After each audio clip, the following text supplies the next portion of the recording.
We'll chit some chats, you know. Oh, chits and chats. The bonus part. Yeah. Well, so just yeah, if you're already with us, we're just going to wait for LinkedIn to go live. And yeah, this is the not mystery YouTube show, right? So people who have they'll get us on YouTube, but they won't get us on LinkedIn for this particular portion, right? Well, even on YouTube, I just noticed it was a bit slow coming in. So. Oh, okay. No. Okay. But LinkedIn is the long one. So we're learning some new stuff there. Yeah. Yeah. But Joe, you were in I've been KL last week. Yeah, no, I just kept going all the way through. I had a shower after I came back from a party, and then I was fresh, and then I couldn't stop. Since last week? Yeah. No, I'm sorry. I must have missed a word along the way. I thought you were asking about me not getting some sleep. Yeah. We are live on LinkedIn, so there we are. Welcome to the shit show. Welcome, everybody. Sorry, my name. You ready, David? All right. Welcome to the shit You can show. try again, everybody. Let's go. All From the top. Here we go. All right. Welcome to the shit show. My name's Andrea Edwards. Oh. No. My name's David Coe. I'm Richard Basolato at the bottom left today. And I'm Joe Augustine. Welcome to the show that tries to, well, just take a zoomed out picture of the world and see what's happening and to make sense of what we call the polycrisis. And if it isn't something that's keeping you up, we kind of feel it should keep you up late at night. But at the same time, as I've said on my post, still an optimistic show. And we also bring on extra guests, guests for diverse opinions and points of view. So today we're delighted to welcome Tom Badham-Thornhill, a humanitarian operations expert who is now turning to energy, climate resilience, community systems, and sustainable impact. But we're going to hear about his work as a humanitarian leader for over a decade, where he's been managing large-scale emergency operations in conflict and crisis settings, including refugee camps hosting up to 80,000 people in Iraq, Bangladesh, Yemen, and Lebanon. Basically, if you want to be at a dinner where you feel significantly less significant, invite him to your party. So welcome, Tom. Thank you very much. It's good to be here. Thank you for having me. What an apt description. Yeah. What an apt description. I did once. Tom's just the overachiever you bring to the party to put your friends down, right? It's like okay, he's done all these things. Everyone's talked about the good talk, and we've had our good talk, and I go like, okay, wow. and obviously this is not the whole story, right? There's so much more to Tom. So I'm gonna give it to David because you seem to know much more about Tom. Well, indeed. I mean, I had a great opportunity to catch up with him before.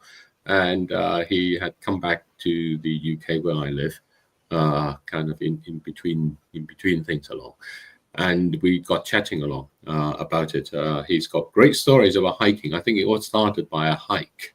So why don't we start from that? I think an accidental hike that led you into humanitarian kind of work.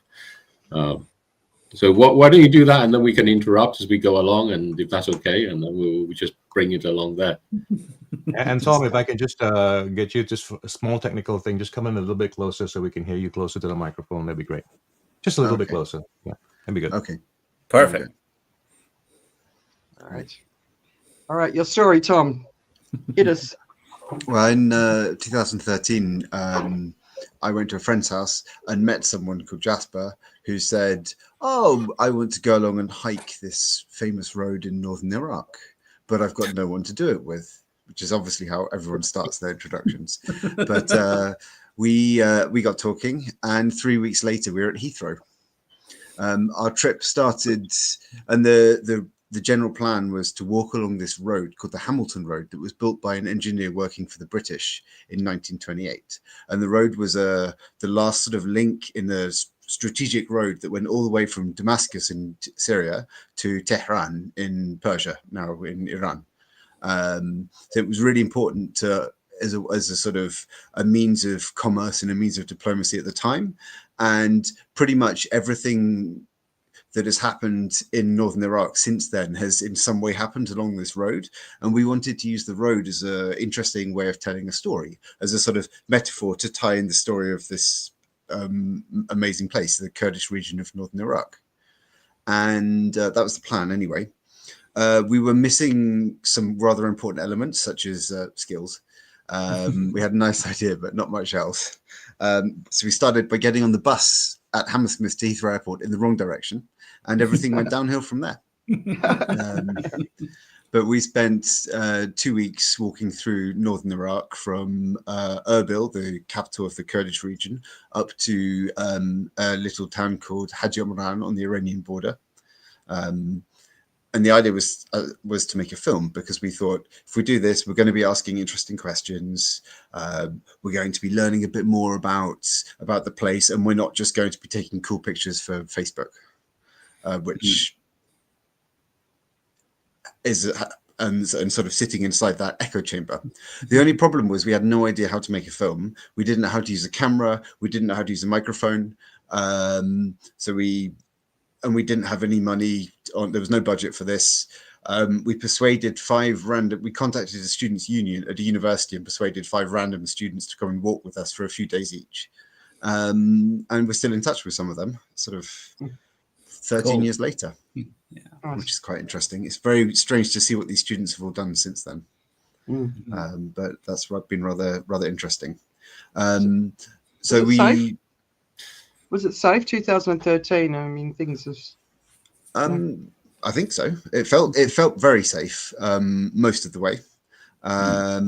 This was pre-ISIS, so it was a very different place. It was full of optimism, and sort of the Kurds were always talking about independence from Iraq. They were always talking about this like glorious future that they saw for themselves and for their country, for their region. And obviously, a lot of everything changed when ISIS came along. But this was all pre-ISIS, and yeah, I felt completely safe. The Kurds were absolutely wonderful, really super welcoming, especially to 2 idiots walking through the mountains, walking through villages, and everywhere we went, we were welcomed, and people were very, very curious about what we were doing. And we had a tent and a cooker, and the only time we actually managed to sort of cook for ourselves was the one night where we deliberately hid outside a village, because as soon as we went in and said, is there anywhere like, can we have permission to put up our tent somewhere, there would be a small argument about who's going to host us, which was rather nice. But yeah, lots of great people, and we got a bit involved after that in the Kurdish community back in the UK. And a few months after that, so as a consequence of the Arab Spring, there was a increase in fighting in northeast Syria, and a lot of Syrian Kurds came into northern Iraq as refugees. And both of us, Jasper and myself, decided we were going to go back out there and volunteer. And we did. Jasper cycled out there, which is has always been an interesting decision from my perspective. But so he cycled from the UK to Iraq, which took him 3 months, and then cycled back at the end. Wow, his time there. That's amazing. But also, one thing I think is good to clarify here is, like, for British viewers that think of the Lake District as being mountains, we're talking about slightly different topography here, right? This is a region that has proper hills, proper mountains. Yeah, proper hills. And it's the Zagros Mountains. The Zagros Mountains are a huge mountain chain that goes down the border between Iraq and Iran, pretty much all the way down to the coast. And there's permanent snow in shadowy places only now, but there's snow along the border for most of the year. I've been hiking near Itch to the border since then, and climb mountains around there, and there are places where there's snow all year round, multi-year snow. So how did that walk you into the kind of humanitarian efforts and work around there? So the walk itself was just a sort of, I think, an introduction to a place and a different place, and a way to sort of I saw something completely different that I'd never really seen or dreamt about before. Coming from, I think, reasonably sheltered, relatively normal background in the UK, it's like a lot of the world is very different. And did you walk into a camp, or did you kind of, did someone invite you along, or was it sort of none of that at all? There was no humanitarian element to anything that we did back then. It was purely out of interest. So how did that get you over into that? Crossed you over into that? The place made an impression, a really big impression. We got involved with the Kurdish community in the UK, and a few months later, a lot of Syrian refugees came into northern Iraq, and we both decided we wanted to go out there and do some volunteering and help out. And you just that's when you decide just to go out on SPAC to kind of see what would happen. Yeah, which my parents weren't very happy about, along with other people. There was a lot of questioning about the motives. And the first question was always, "Oh, is it really dangerous?" Yes. And I mean, quite frankly, there are places in a lot of places within my local town in the UK where I would go at night, but I might not feel comfortable. There are other places I wouldn't go at night. So what was that first experience like, and how did that then go on? Because later on, you managed to be, running really massive camps along the way, and so on. So what was that first experience like, and how did that kind of lead on in there? Yeah. So I started working for volunteering with a very, very small organization. When I joined them, no one was paid. It definitely wasn't a sustainable way of living my life. But for the moment, it was absolutely fine. So we volunteered, and we were doing small little things in these refugee camps. So we didn't have a large impact at all. But because we were very small, we had no processes, we had no procedures, there was no red tape. We didn't know what red tape meant, so we could do whatever we wanted with the very meager funds that we had. And before I went out to do this, I knew roughly what I wanted to do when I got there, which was to volunteer to help in these refugee camps. And that's like nothing I'd come across in the UK before. I didn't know what was going to happen. I didn't know how I was going to be able to deal with that. And I was a bit worried about it. And I had a small conversation with a blind woman I'd never met before. And being visually impaired, she had a fairly challenging life, but she said something really insightful that made a huge impression on me later. At the time, it was just a comment, and I didn't really understand it for the value that it held. But this woman, Susie, she said, "What are you going to do?" "Oh, I'm going to go to northern Iraq. I'm going to work in these refugee camps. How do you feel about it?" "I'm a bit scared. I'm worried about how I'm going to cope." And this person I'd never met before turned around and said, "Tom, you have to stop, because if you go to Iraq with that attitude, you're going to quickly become a burden on your organization, and you won't be able to help anyone, because that worry and that stress and the emotion that you're feeling for all the people around you, they're going to stop you from doing anything, and you will burn yourself out. What you have to do is to change how you think. And yes, a refugee camp is not going to be perfect, but it's a place that's meant to be a place of safety away from the conflict zone, and that's a positive thing. And your job is going to be there is to enhance that positivity." That's an incredible kind of comment coming from someone, especially kind of from where she was and seeing how it is. So what did you actually find when you got there? It was winter. These camps were all new. There was a lot of mud. They were being set up.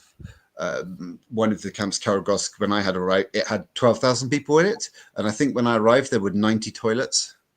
A few months later, there were... people. Yes, for 12,000 people. A So- few months later, there were hundreds and hundreds of latrines. But at the time, as it was being set up, things were being done very, very slowly. And we're a small organization. We had no real budget. We couldn't do anything big and dramatic. We started with doing small, simple things that sort of didn't fit into the projects of the, and I think later we'll talk about funding systems, but we started doing small, simple things that would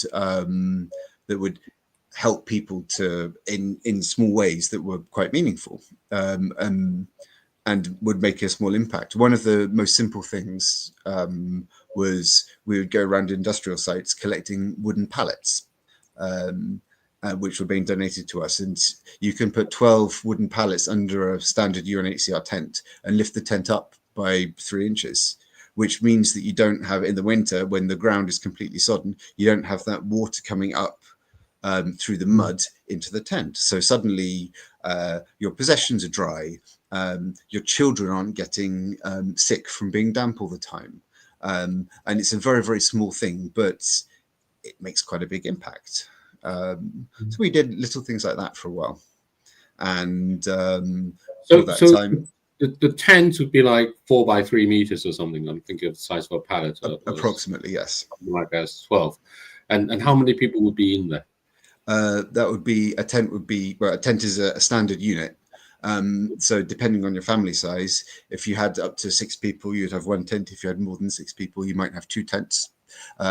If you had come to the camp as a single man, as it were, without a family with you, then you would be lumped together with other single men, and you'd be sharing a tent. Okay. So it's not an easy living environment. Yeah.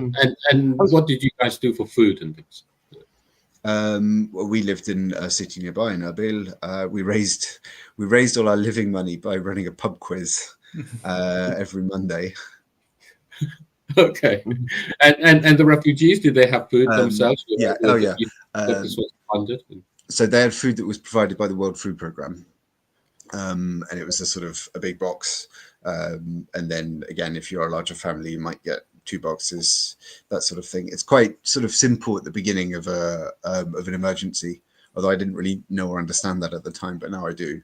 And as things sort of, as a camp exists for longer, then the way it works can become more sophisticated as there's time for systems to develop. Yeah. Andrea, you would say. Yeah, I was just going to ask you the percentage between women and children and men. Is it more women and children typically in a camp, or is it a pretty even split? I can't. It's so context specific, Right. but my assumption from the work I've done is that with a lot of these camps, it depends on the reason for displacement. So in Syria, people were being displaced because of fighting, but not directly because they were in an active conflict site. They were being displaced by the economics of the fighting. So they couldn't survive. You need 4 things to stay in a place. You need to have good security. You need to have access to some form of services such as electricity, water, etc. You need access to markets so you can buy things and so you can earn money. And those are the really important things. And the economy collapsed and people couldn't survive. So whole families would up sticks and come into Iraq, leaving 1 or 2 people behind to look after the farm or the land. Yeah. So typically with refugees, when they move from one country to another, so we see it with the Rohingya moving into Bangladesh, there can be resentment for them. But in this case, it was Kurds moving into another Kurdish territory. Was the Kurdish community in Iraq supportive? Yeah, they were. And given that the situation, if you were to fast forward a year or two to ISIS coming into northern Iraq in a really big way and taking the city of Mosul and displacing 2 million people, I think the Kurds were astonishingly generous. That's not fair. I'm doing a disservice to the rest of the citizens of Iraq. In general, across the whole country, people were astonishingly generous with their time and with their patience, and often with resources, with helping out to help people who have been displaced. But if you have a hospital that's designed for a population and you suddenly double the population, you create a situation where there is a struggle for resources, and that's a situation where community cohesion can break down, and that's a thing of human nature. That's not anything that's specific to one particular group or people. So I think it's the same story everywhere. Same story everywhere. Yeah, absolutely. Well, I think that's an interesting kind of comment in the light of kind of the world today, because in many ways we are creating a struggle for resources across the globe. You know, you see it in big ways and stuff. So there may be, you know, what you're talking about and the responses that you found might actually be quite interesting as well. So you went on from there to getting involved with much bigger camp and taking a much more kind of direct role over it. That itself is a story from what I remember you telling before. So if you want to kind of give a description of that, I think it goes back to the hikes. And yeah, I accidentally found myself running a hiking club. Starting with 4 of us with a Skype group to coordinate it, and sort of 3 or 4 years later, there were hundreds and hundreds of people involved in this, and we would go and take 25, 30 people into the mountains every weekend somewhere. What kind of people? A mixture of people, a lot of Kurds, a lot of other humanitarians. It was a great way for everyone to sort of escape work and go into the mountains and have a bit of a jolly. Would the refugees also go on that? No, not really. In general, and it's not it's very location specific, but if people arrive in camps, as we said, if you double the population somewhere, you create competition for resources. People are, however generous they are, they will get, like, there's only so much generosity that can be given in a way for a lot of people. So there is a tiredness that can come from that, where over time people will become less generous about it. And this is something that I've seen all over the world, and it's something that local government is very worried about. If they suddenly have to host a large number of displaced people, they'll be concerned about this. It's not unique to any one place or people. And so if there is a displacement camp, in general, especially towards the start, access is quite controlled, so people can't just wander in and out all the time. And there are plenty of reasons for that, including security as well, especially in a conflict zone. Okay. So back to your hiking club. Yeah. So every Saturday we go into the mountains and we go hiking. It's a bit of a responsibility, especially as there are in some places there's been a lot of fighting historically in those mountains between Iran and Iraq. There was a Kurdish civil war as well. So there are areas where there's unexploded ordnance and things like that. So you have to be very careful about where you go. You have to talk to locals. Looking at sort of maps of minefields is not really enough. You got to really speak to the people that live in those areas, that live in those villages. But hiking is a very, very popular activity, and there are a lot of very well trodden paths and routes. So we'd always stick to those, and we would cook on the side of the mountain. Some hikes would be easy, some hikes would be quite difficult, and just get together a huge group of friends all around you. And then eventually on one of these hikes, someone said, "Tom, we've got a problem. You're not qualified to deal with this, but I think you've got the personality for it." And I was asked if I could apply to a job. And it was a job in camp management. And managing a refugee camp doesn't mean that you provide absolutely everything to the camp. In the same way, a mayor of a town in the UK or a city in the UK is not responsible for providing everything. There are service providers who will provide water, health, electricity, food, sanitation, etc. And all those a camp works in a similar way, but there are all those different service providers. Some of them might be the same organization, but there are a lot of different service providers.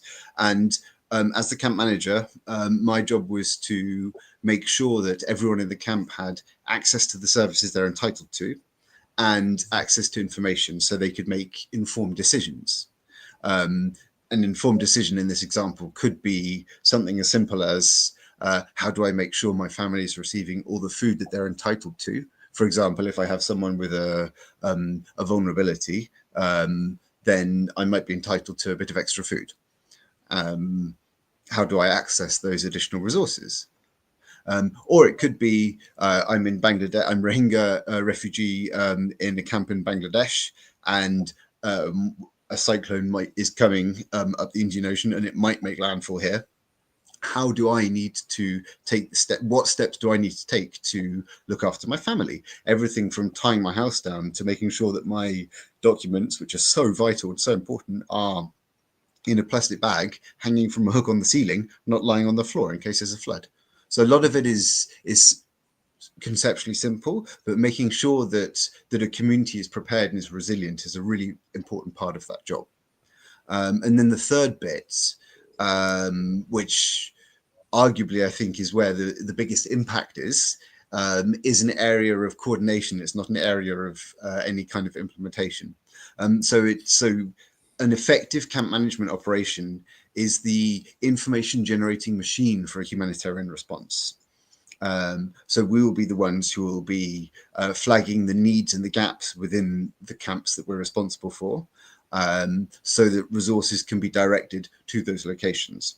And if you take that first camp in Karagosk, that's one camp of 12,000 people. It's always challenging, but it's relatively simple in that scenario to say, okay, we have one single camp here. This is what the camp needs. We need to make sure those things are provided. But if you take Cox's Bazar in Bangladesh, it's a large camp full of, or I'm not sure now, but approximately 800,000 Rohingya refugees who have come from Myanmar or Burma. That's divided into 36 camps, but they're all mostly lumped together in one place. How do you share your resources evenly and fairly around that? You can't just give assistance to the people who are the loudest or the people who are the closest. You need to make sure you're giving it to the people who really need it. And if you haven't got enough resources to go around, you have to make sure you're taking informed decisions about and difficult decisions about what you prioritize within all of that. So what was it like Wow. then? I mean, so what was this camp that you were asked to go and manage? Was it, I mean, how big was it? What was the resources like? It's had, because no one else wanted it. no other organization wanted to run it. There were some political challenges around this camp and the organization that was managing the camp, but it had 82,000 people in it, which is a lot, and different challenges with large populations of that size working in that sort of area.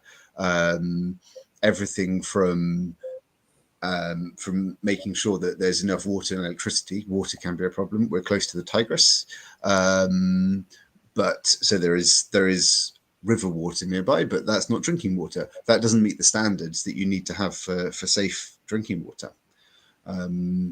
So there's all sorts of different challenges there. With such a large camp, there are lots of different service providers. So it might not be one organization that's providing all the health services for a camp that size. There might be several organizations.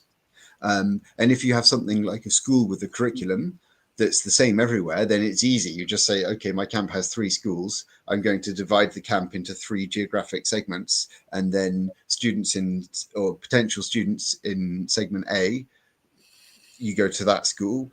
Here, you go to that school. That's simple. But when you have health services, where there might be a minimum package that's agreed with the government of what's provided, there are often it's such a complicated, primary healthcare is so complex and complicated in a way because there are so many different things you can do. And perhaps one organization is providing dental services, but not another organization. They might have one clinic over here with some services, a different clinic will have different services, therefore, and you've got to then try and make sure that people still have access to what they're entitled to within this area where there's suddenly it's not quite so simple, it's not quite so easy. And then you have to make sure that all these different organizations are communicating and coordinating together when it comes to things like preparing for in the health case, like there are certain diseases that come around, especially in that sort of environment. Cholera can be a bit of a problem. Are all the health organizations working together, sharing the same messages so that we're combating misinformation and disinformation? Are we working together to make sure that things like vaccine drives are being done properly, so that kids are getting vaccinated, all those sorts of things? And those simple structures are really important. And in Bangladesh during COVID times, the schools were closed, and suddenly you've got a whole generation of kids who have had none of that structure in a place where there is nothing to do. And that changes how you socialize, and I think makes life very difficult and challenging for people, even harder and more challenging than it already was.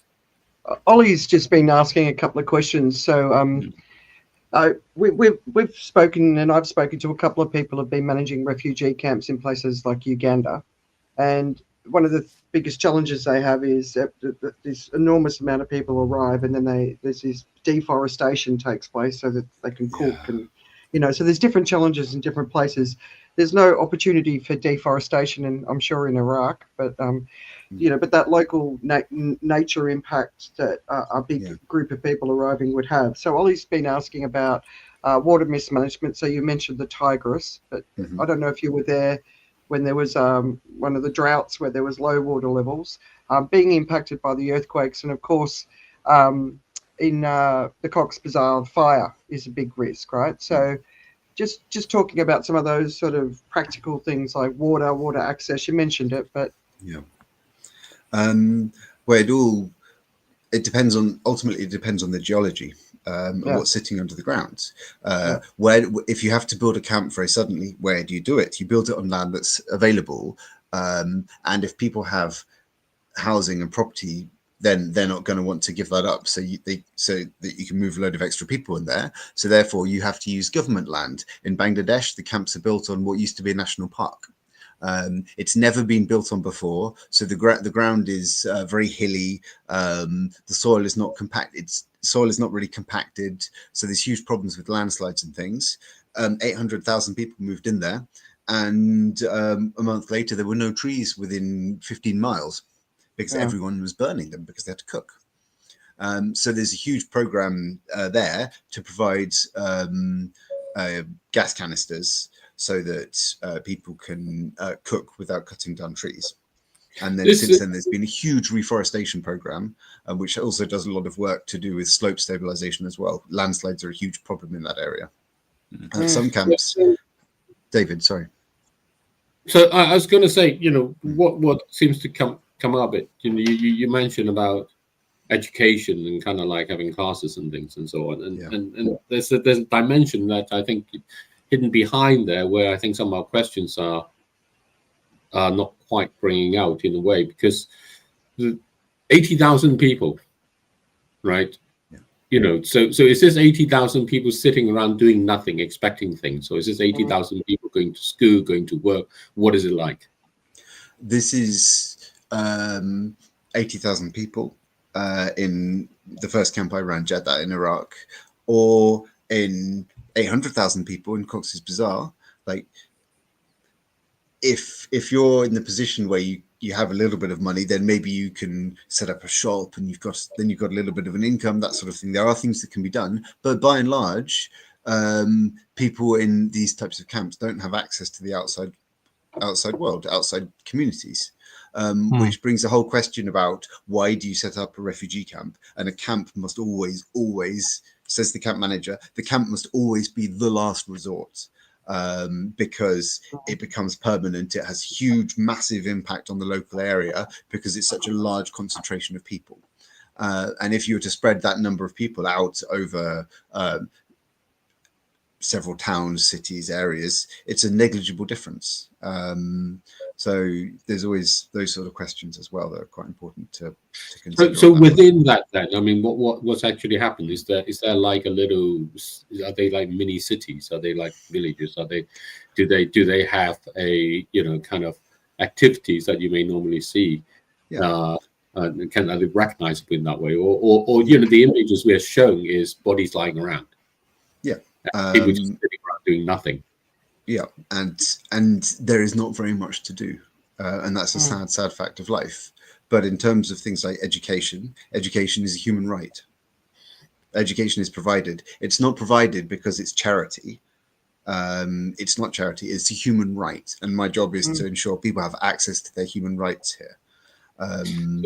So they not don't a lot to do. create their own little groups and commerce and things like that, and there's no attempt at all to develop a society within it. The people themselves are like, we're stuck here. We're not going to do anything in our lives. These things happen dynamically.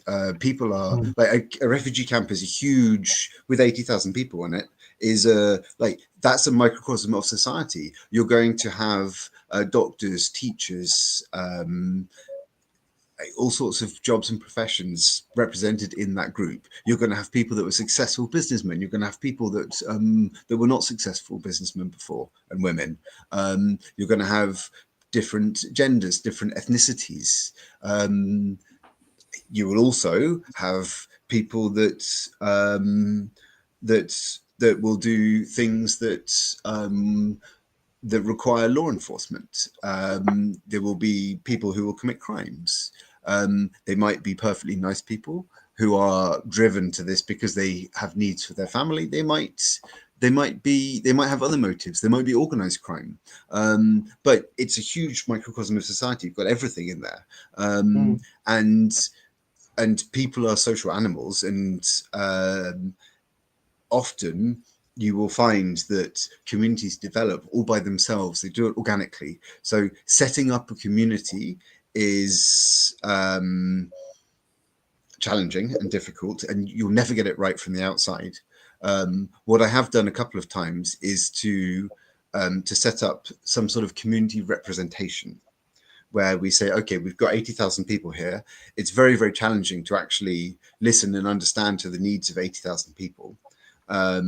But if we have a smaller group that we can work with, then we can listen to that are representing their own community. Then we listen to their views and we listen to their concerns, and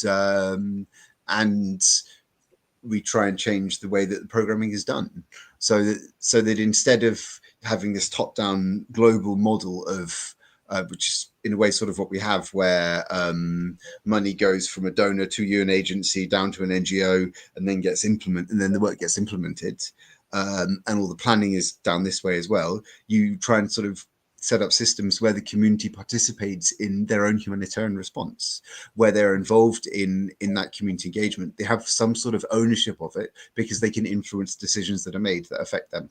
And that's really, really important. And that's a huge part of what I've been doing as well. More specific examples or tangible examples of how that actually works, or situations that... What's a really good example? In Bangladesh, in the Rohingya camps, there was something called a Women's Participation Project, which was fantastic, is still fantastic. And that's just about working with women in the camps to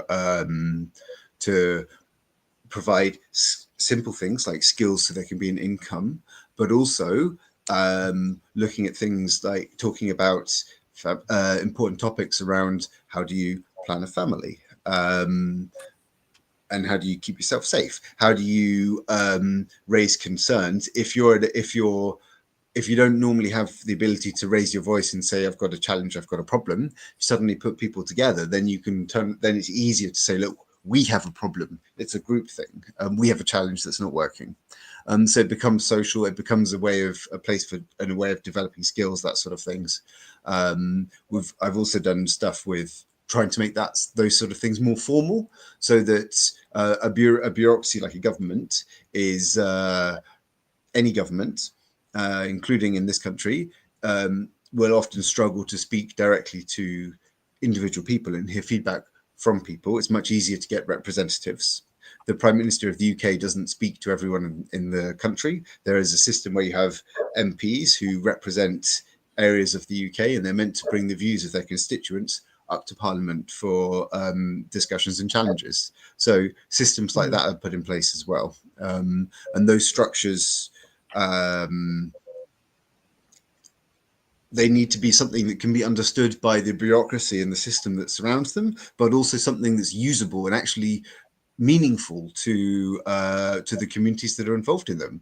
Because if you ask me to represent my community, whoever that might be the community of geography students who study climate change, there might be the community of humanitarians, there might be the community of people who are thinking about changing their careers, whatever it is.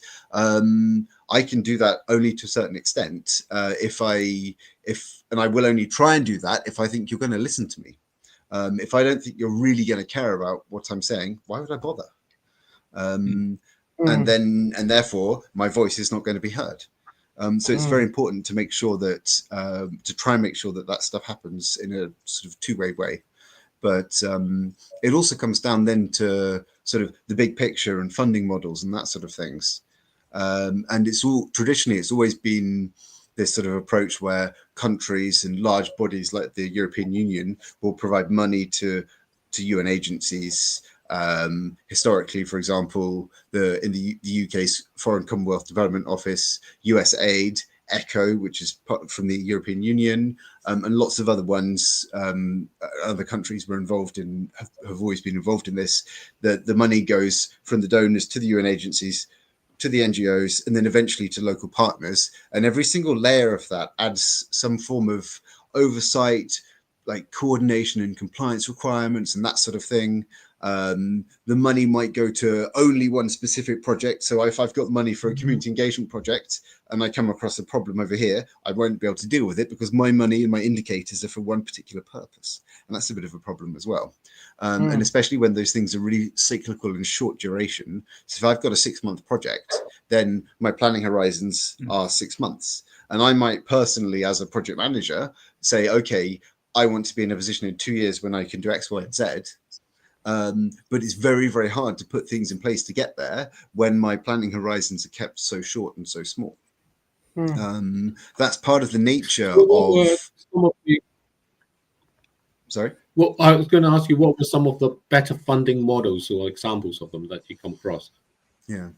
Oh, there are some really interesting ones. There's been a lot of attempts in recent years to create systems where small local NGOs can actually access money. There's this big pool of money there, and if all the money is being spent by a couple of large UN agencies, it doesn't necessarily get to where it needs to be. Because those agencies don't have the systems in place to fund a little organization like the one I used to work for, where we had 6 people. Because as an organization with 6 people, we didn't have any of the means to show that we were being compliant about anything. We didn't have policies until we had to invent them so we could get some grant money. But there is a system called humanitarian pooled funds, where there's a big pool, a pot of money for a country, and that money can be given to organizations doing specific projects in the country. So then through that, you can encourage local organizations to apply for this. You can give them support and capacity building to have systems in place to provide some kind of accountability, because that's important. Money does come with requirements and you can't ever escape from that. And so now, as we're seeing over the last... So you just had a bit of a pause there. Yeah, go ahead. Yeah. Go ahead, Tom. As we're seeing now over the last 10 months, there's been a lot of changes to how humanitarian stuff is funded because there's been a significant drop in funding from the United States. And there's a lot of work that's being done then to say, okay, we have to be more efficient, we have to be more localized, which ironically might help rebuild trust and credibility with communities and humanitarian organizations as those communities take stronger roles. But it comes at a huge cost that you can measure in lives. Can I ask you, before we sort of dig into the now moment? I mean, some of the refugee camps that you've worked in, the one in Iraq, has that now disbanded, and have people been able to go home? Yeah. That must feel good, right? Good and bad. So a static camp has a life cycle that's well recognized and understood. You set it up, you operate it, and then you close it and decommission it. So I closed and decommissioned some of the camps we were working in. And if everyone's gone home, that's perfect. Often what will happen is the population of a camp will drop off, and the people that will remain behind are people that, for whatever reason, don't want to move. Maybe they don't feel safe going back to where they were from. Maybe they don't have a house to go back to, all these sorts of things. And for those people, like, they then get stuck because the camp population decreases over time, and the ones who remain are the ones who can't or don't want to go home, and might not have the means to go somewhere else. And at some point, a government figure will turn around and say, okay, we need to close this camp now. And then those people will be asked to go somewhere else. They might be incentivized. There are ways that you can take them back on a visit to go and see their old town, to say, okay, let's go and see it. Let's see what it looks like. Let's try and set up systems so you can, and programs in your town so that you can receive some support there. But also there will always be people who don't want to leave, and there will be a tension there. And at some point, people are asked to leave. And how long would people have stayed? I mean, this life cycle, is this 1 year? Is this 10 year? I think the average lifespan of a camp is 20 or 30 years. So you would be asking someone who was born there, lived their entire life through it, to go? Not necessarily. The camps I worked at in Iraq were all, they came into being very suddenly. So if we take the camps that were part of the Mosul response, a lot of people fled from Mosul when ISIS took it in 2014. Those people went into camps. A lot of camps sprung up. 47 camps sprung up over the country very quickly, and containing hundreds and hundreds of thousands of people. And then, as soon as the conflict had died down a bit, people start going home if they can go home. They don't want to be stuck in a camp. It's not a great place to be. I think that's the important thing that people don't realize, right? From 20 to 30 years, I mean, I when I was living in Thailand, we had a lot of Burmese migrants who managed to get work. So the construction industry obviously is a big one. Yeah. But all along the border with Burma in Thailand were these refugee camps. And it's decades, right? And they've got no rights. Jordan's been talking. They can't take the Palestinian refugees from the war in Gaza because they've done it before and it almost broke the country, right? So the pressure on the countries taking the refugees is enormous. But the thing that I always sort of think about, people without anything to do, sitting around in camps, the mental health crisis that you must have been dealing with on a day-to-day basis must have been just astronomical. I mean, people must be giving into despair because it's horrible. Yeah, it is. And different people react different ways to it as well. Yeah. And you might react, or I might react to a particular challenge in one way if I'm feeling good about things. But if I'm in this situation where there's constant tension all around me, I'm now suddenly living in a tent with other families right next to me. There might be trauma from conflict, that sort of thing.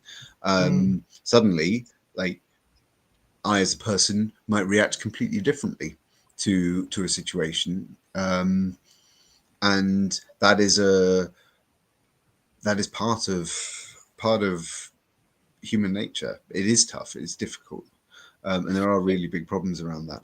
And things like setting up women's groups are very good ways to bring people together to talk and share and deal with that. But that's why when we talk about refugee camps or any kind of displacement, you will always turn around and say, here we have life-saving. We're going to look at food, we're going to look at water, we're going to look at sanitation, etc. One of the things that is being mentioned more and more and more, which is a very good thing, is dignity. Yeah. And if you have dignity, then it's much easier to withstand a lot of these challenges and problems. Because there's like people who work together when they have dignity much more than if they're separate. If I may just pick up on that part, I think there's I'm reading Pope Francis' second encyclica, or I don't know which one it is, but it's the one that came out during COVID, and it's called Fratelli Tutti, and he talks in there about work as being an essential component to dignity. So how does that play out, if at all, within something like a refugee camp? Work is difficult.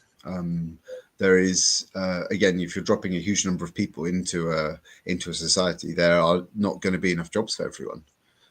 You're putting additional pressure on employment that is not there. So are there ways in which people actually generate jobs as such, or is it that, because a lot of what you described is very much a case that here are the problems, and here's why we need the money. Mm-hmm. Are there actually any examples that says here's a group of people and this is what they have done? Oh, loads of examples, and they're really inspiring. Can you go through some of those? Because it sounds at the moment like it's all just people dependent on others, and people, even though they were doctors and teachers and people like that before, they have now somehow abandoned their own dignity. Is that? I mean. Yeah. Whereas if there are examples that actually demonstrate the other thing, then it is when you bring out dignity. On a really simple level, like if there are, like, you can, like, as a humanitarian actor, I would employ people. I employed a lot of people in some of the camps I've worked in to do these jobs, to help ensure the proper coordination and management and running off that camp. That will be everything from people who are doing assessments to helping manage complaints desk, helping to coordinate with the community and run women's groups and community engagement and representation things, all that sort of stuff. And then there's other sorts of funding that can come in to do that. There are cash for work jobs where you might say, okay, we need to fix this or this or this and come and work for a bit, and then we'll rotate that workforce so everyone gets a bit of money. But I don't think that's what you're asking. There are some cool examples, really interesting examples of people who have sort of set up businesses and done their own thing. And yes, there is that is very important. In Iraq, there were two camps right next to each other, literally with the fences touching. One was Madraj, it was on an old airstrip, and the other one was Jeddah. And of these two camps, in one camp, the way it was managed, like, people were able to set up shops, cafes, restaurants, and the camp was sort of built around this concrete airstrip. And all the way along the airstrip, which was the sort of the main street, there were shops, there were cafes. The food was fantastic, and an economy developed because it was allowed to develop. In the camp next door, an economy was not allowed to develop, and the whole place had a very, very different atmosphere. It was much more static. It was much harder. What was the thing? What kind of thing allowed it to develop? Decisions of management. And what were those decisions? What kind of shape of decisions were they that would allow that? It's a very simple but consequential decision early on, which is, if someone wants to set up a shop, will we let them? Oh, it's very, very simple. It's a decision of management. Wow. It really is. And it's not a case of, oh, you want to set up a shop, we're going to provide you with things to sell. No. But The majority of the airstrip camp had a functioning economy. So it was. So what would be the reason, the thinking that says they shouldn't set up a shop? I'm asking because one of the things that you mentioned right at the beginning, and that people needed, security, and one of those 4 things was markets. Yeah. And so it feels like, if you were setting up a camp, were you deliberately trying to prevent those 4 things from becoming established so that you could clear people out, or were you, or I don't know the reasons why, when this camp was set up, that they did not let people do it. I have my own suspicions about the some of the characters of some of the personalities involved, but I will not name those people or go into it. But there were decisions that were made that they were going to keep a very tight control over what people could do. And tight control, right? Very tight control, and that means we will not let you set up a shop, and similarly, we will not let a single item enter this camp unless it is something that's approved by us.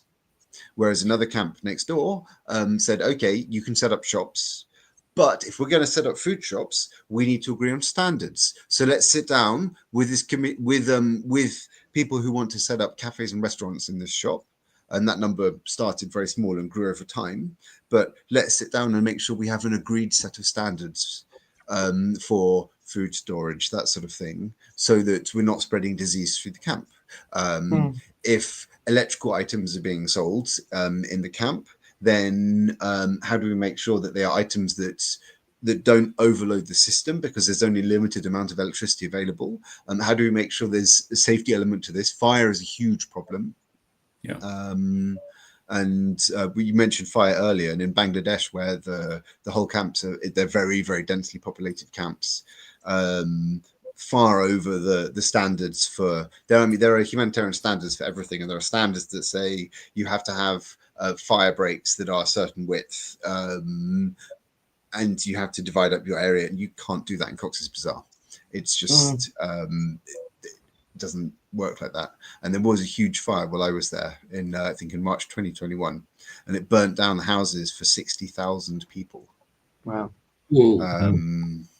And it's like the Great Fire of London. Yeah, it's huge. I just want to. James Atkins sort of said, very interesting how an economy emerges in a camp. Might be useful for understanding emergent economics. And then Ollie was asking about the drought, which basically is one of the main causes, they believe, of the Syrian war. But you weren't there in 2011. You were there from 2013, 2014, right? Yes. Yeah. So you probably can't speak to that. Surely, it's too complicated. Surely we're at a point where globally we should have a model for how we run refugee camps, so that the people who are forced into these situations get the best possible, I mean, it's not going to be a great situation, but it's as good as it can be, where human dignity and obviously safety is at the core of that, along with the basics like food, clean water, that sort of thing. Surely we're at the point where we know that there's going to be more refugees because of what's happening in the world, not just because of war, but because of climate movement. Can't we set up a global approach where we do this so that we can do the best job possible? Like, why can't we do that? It's tricky because for many reasons. Camps are. I think it's quite easy to run a camp. It's very, very challenging to run a camp well. You can run it easy by just sitting there, shutting your eyes and dictating a few orders. But running a camp really well is very, very difficult. And most people who are displaced do not go into camps. Camps are a tiny fraction of the displaced population. I can't tell you what that fraction is, but it's very small.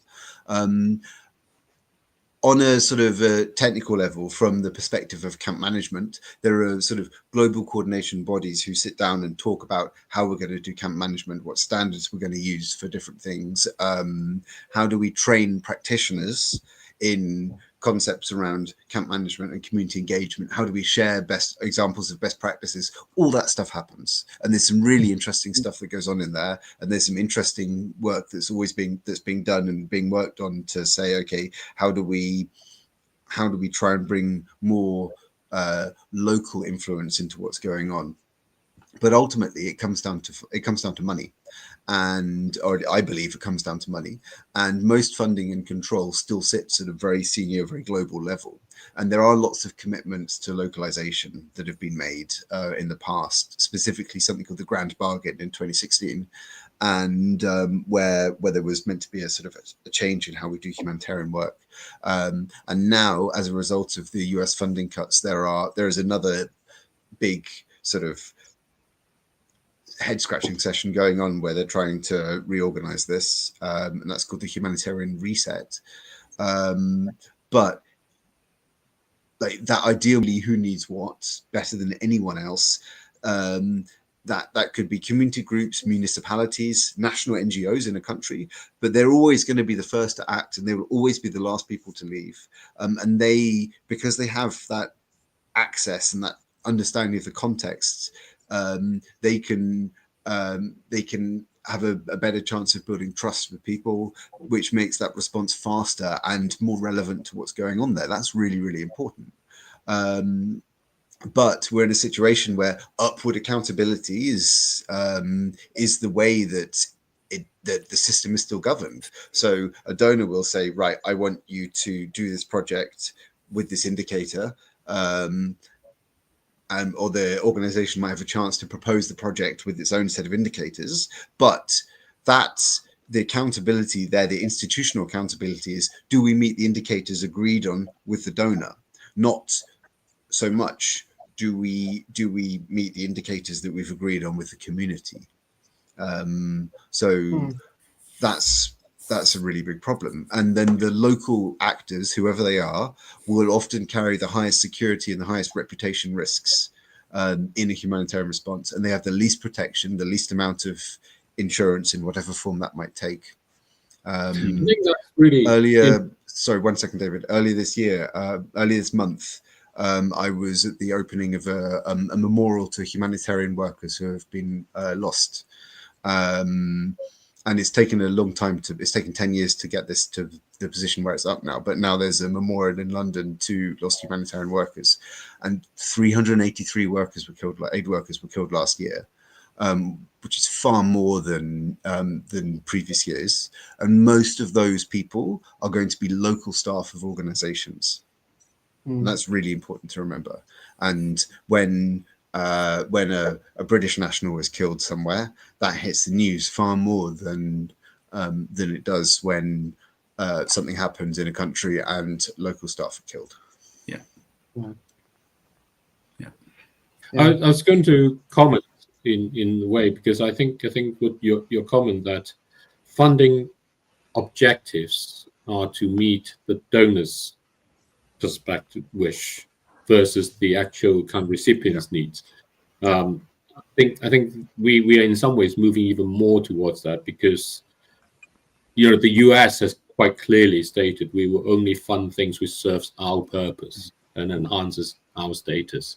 And I think that's being copied by what other politicians in other countries are saying, which sort of is the opposite of what you're saying, and in some ways is to say, if you want to set up a shop, how does that help me as the donor?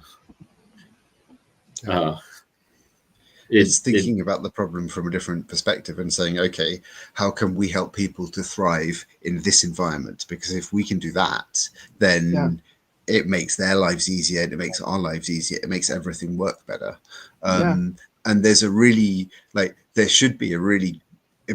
is a really important role in the global system for whether that's UN agencies, the Red Cross, whoever, to ensure that there's accountability, that resources can be raised at scale to deal with serious problems such as cyclones or hurricanes, as we're going to hear about later, I think.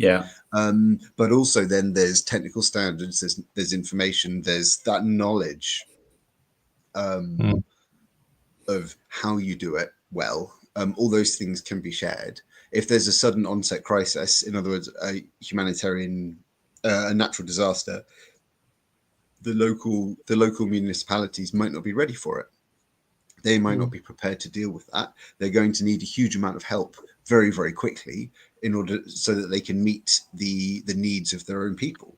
And that has to come from an international, a regional or global system. That can't come from within a country if people are not always going to be ready for that.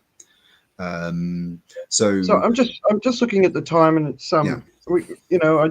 I want to make sure you give us the next one. But before I ask that question, I want to ask about, how does your heart carry the burden of what you've witnessed over the last decade? Because you would have seen some amazing stuff. You would have seen some of the best of humanity, but you've also probably seen some of the worst. How do you? Are you a changed man? Probably. I have a different perspective. It's changed. I think it's changed how I react to things, but it's also changed what I value and what I think is really important. And I think that on a very, very simple level, the most important thing is stability and predictability. If I have if at some point in the future, if I'm lucky enough to have a daughter, am I going to want to bother to educate my daughter because I know she's going to have a future? If there's no future, what is the point? And that's a very, very fundamental thing. And in places like the UK, where survival is not an issue for the vast majority of people, and there are people with significant challenges in the UK, but for most people, their day-to-day fundamental survival is not a problem and a concern. And for a lot of people around the world, it is. And I think that perspective, that's seeing things from that direction does put things into perspective sometimes. And it does. I think it changes what you value. Yeah. Must do. So what next? It must do. I was going to ask you, kind of what next with what you've just said. Yeah. Well, I want to. I'm trying to come back to the UK. I'm here now, but I'm trying to find a job here and be a bit more settled here. In part because I want to be closer to friends and family, and I've missed out on a huge amount of things over the last decade, especially working in conflict zones, and I've put my parents through hell. Last year I was in Lebanon, where it was under all the airstrikes, and that really wasn't fun for them or other people.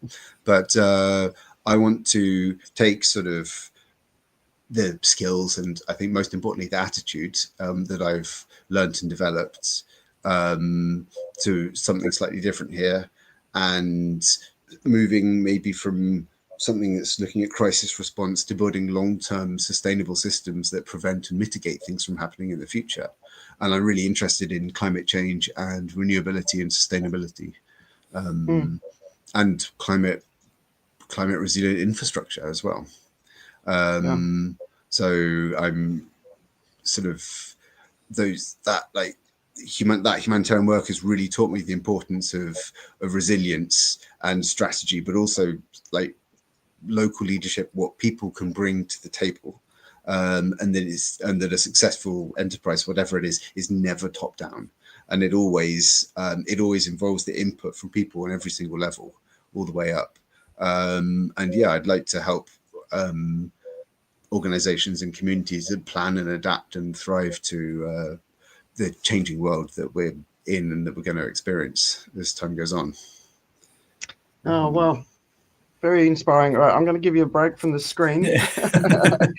Really inspiring, and it's funny because Steve's a geologist as well, but the people I know in humanitarian work tend to be geologists, so for some reason it's an education that leads up down that path. But I think your attitude, your spirit, and just I think yeah. So if anyone's looking for someone awesome to help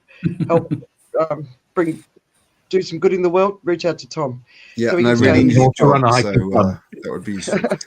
Yeah. He's open to work. You can see him. You can connect with him on LinkedIn. All right, so I'm going to move on. I totally get what you were saying. When I was traveling in the developing world for a long time, I landed in London, and I went to this place in London where Australians go on a Sunday. What's it called? And The pub. no, it's not. It's a sort of it's a place, and it's as awful as you would expect. And I just found it really difficult to adjust from the mindset of what I'd been into to that, and it sort of impacts you for life. But so talking about silly things that don't really matter in the big scheme of things, I'm going to take you through some of the news. Some of it really matters, obviously, but some of it doesn't. The first one in particular, but we're not going to discuss this. I'm just going to quickly go through it. So the prince is no longer a prince, and is to be referred to as Andrew Mountbatten Windsor. And it does matter. I shouldn't be flippant about it because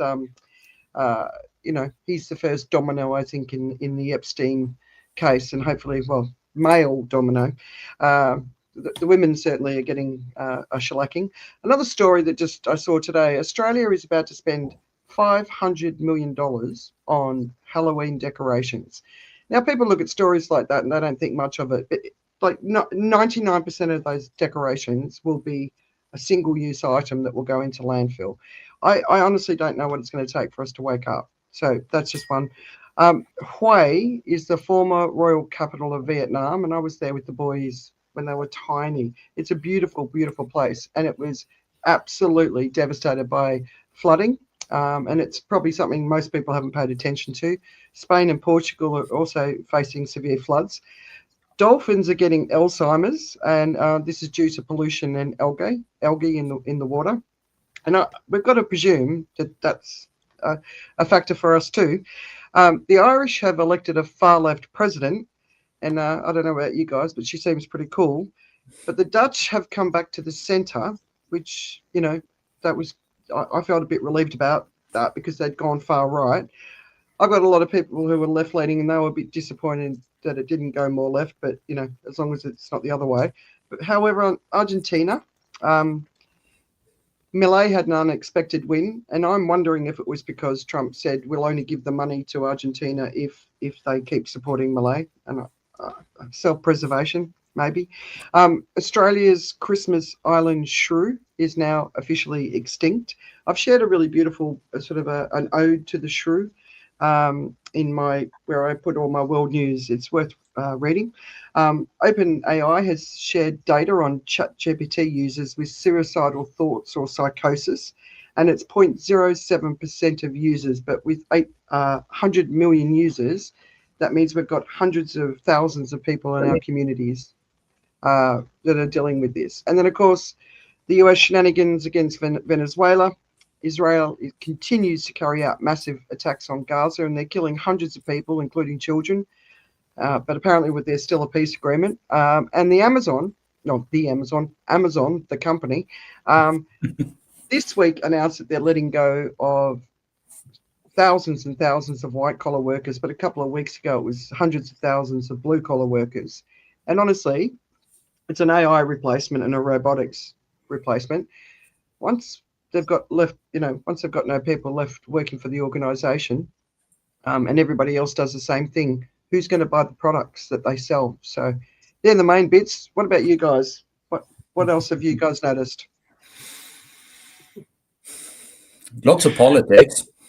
You mentioned, some of the more important elections we've gone through. I think things are brewing in France a lot. I can't see this lasting in any sustainable way. And I honestly do think that France is in many ways the canary in the coal mine for what the continent of Europe is experiencing. And they're a little bit further ahead of the breakdown we will see happening, because they will be the first major country running out of money. And all these shenanigans are all about money, nothing else, and the distribution of them. mostly generational distribution of them. Yeah. Anybody else noticed anything else significant? I've been, you know, I don't know if you can hear me. I've been looking at kind of what it means to create a shop on Amazon. And you know, we've shops, or we've got shops in the high street, and basically what you do is you end up basically intermediating between people who produce the goods and people who want the goods, and you put it in the shop. And Amazon does similar things and encourages people to do that. And lots of people goes and says, you know, we make so much money running our shop on Amazon, and we don't have to do anything. It's automated, and we just sit in between. And the more shops you create, the more fronts you have, and the more you can sell, which is kind of how Amazon works. When you go down there, very often you find that you're finding listings of the same product at a little bit different prices around. And that's kind of how it is. And I thought, is there a difference between this and your shop on the high street? And functionally, it feels there isn't. But the shop on the high street, you meet people. It becomes a kind of a contact point. Shop on Amazon, especially the way that these days you can now do it, you actually don't have any contact. And you do it, and all the sort of guides and stuff emphasize the part of where you don't actually need to have any contact, so that you can still go around and pick your kids up, and you don't have to worry about having to man the shop from school in that way. So I think that this whole part of thinking about kind of e-commerce and spread and the agents and the AI and all of that is definitely taking us further and further, and it's triggered by your comment about Amazon itself cutting its own staff. In that sense, you know, all of our interfaces that with the functionality of what we think we have is going to strip away the human touch. And the people providing it are going to do it on the basis that they do not have to provide any human touch. So that's been kind of mulling through my mind. Yeah. So more of the enshittification of business, right?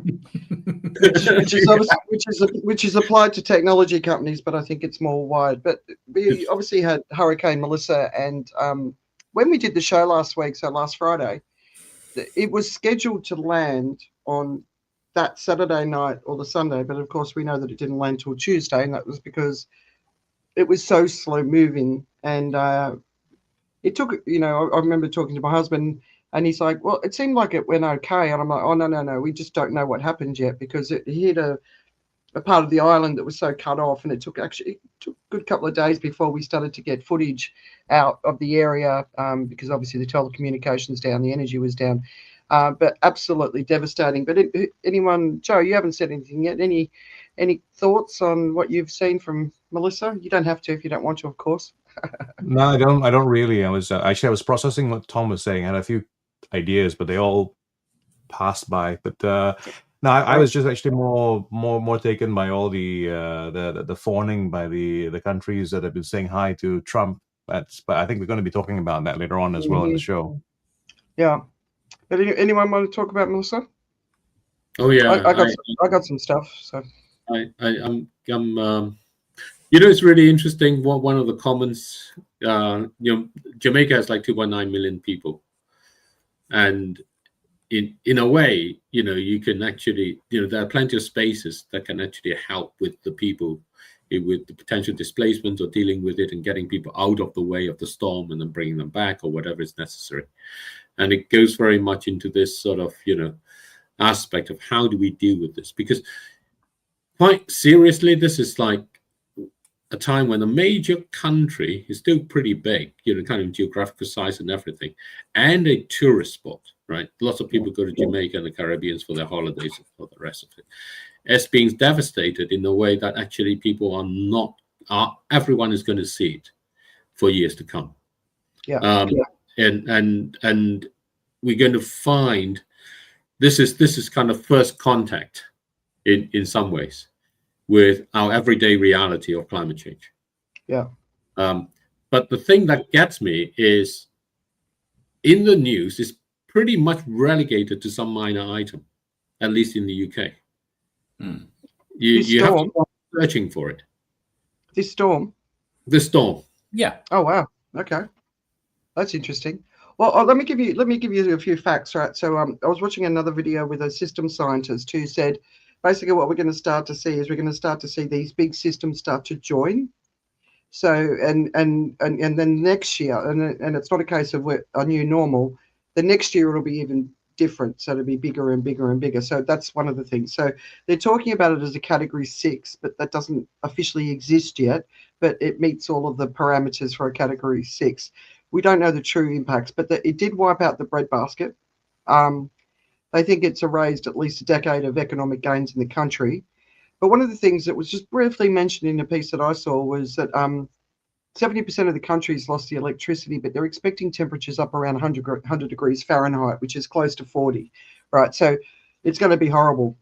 So early models said that it's going to suffer losses of 14 billion US and Cuba 5 billion. So Hurricane Ivan was, which was 2004, caused about 580 million. So just to give a comparison, Jamaica's economy is valued at 19.9 billion. So if it was 14 billion, it's 75%. But since then, AccuWeather is saying it could cost between 48 and 52 billion. So it's double their economy. Beryl was estimated at 32 billion, and then the reinsurance industry, who I find really interesting, they're saying the impact could be anywhere between 30 and 250% of Jamaica's GDP. And I actually don't know how you do such a wide percentage, 300 to 230 to 250%. The vast majority of the country hasn't got insurance, so the insurance industry impact isn't as big. But, the GDP estimated in Jamaica is around 20 billion. And then you've got economic impact between 30 and 250% of GDP. So it's going to be massive. It's going to take years, decades to overcome. Obviously, it's impacting the tourist industry. The global response seems to be there, but let's wait and see. But yeah, anyone want to talk about that from an economic perspective? Do you want to jump in, Richard? Or yeah, I think you're describing it quite well, and these early estimates, they're obviously fraught with a lot of uncertainty. But historically, what happens is they only go one way, and that's up. We always lowball the first impact because there are secondary and tertiary effects that happens. But the insurance bit is very, very important because the transmission mechanism will look very different in a place like Jamaica than what it would have done if it hit Florida. So places like Jamaica don't have widespread insurance. So in that sense, the insurance companies will not take a direct hit. If it had hit Florida, they would have, and the reinsurance industry would eventually have repackaged this and reset rates for next year's insurance, etc. So that transmission mechanism will look very, very different in Jamaica, where the impact is direct and not insured to a third party. So devastation economically will be bigger because there is no one to pick up the bill. And that makes it, I think, a lot more difficult to forecast how this will evolve, because there is a clear risk to me that Jamaica will cease to exist as we know it, because people have basically been wiped out. I don't see now in any circumstance how you get an investor in to build a new tourist resort, because insuring that for a future event like this will kill the economics of it. Yeah, and to put it into context, NVIDIA made 5 trillion in market cap, sort of in the size, I think, this week. So it became sort of like, whoa, a $5 trillion company. The one-day move is about $80 billion. So just to put that into context, so the focus, the world's focus, and this is the thing I'm finding, this is the thing I've been finding over the past week, really feeling in a way, in a very visceral way, is that the economy that we look at as the economy doesn't actually represent the daily experiences of people anymore. It's so funny. I haven't even thought of it from that perspective. Wow. Tom, if you want to jump in, just speak up, and we'll let you in. Yeah. Okay. That's maybe what's his name, Jensen, whatever the guy who heads up in the video. Maybe he can make that 1-day donation to Jamaica to get him through, right? Yeah.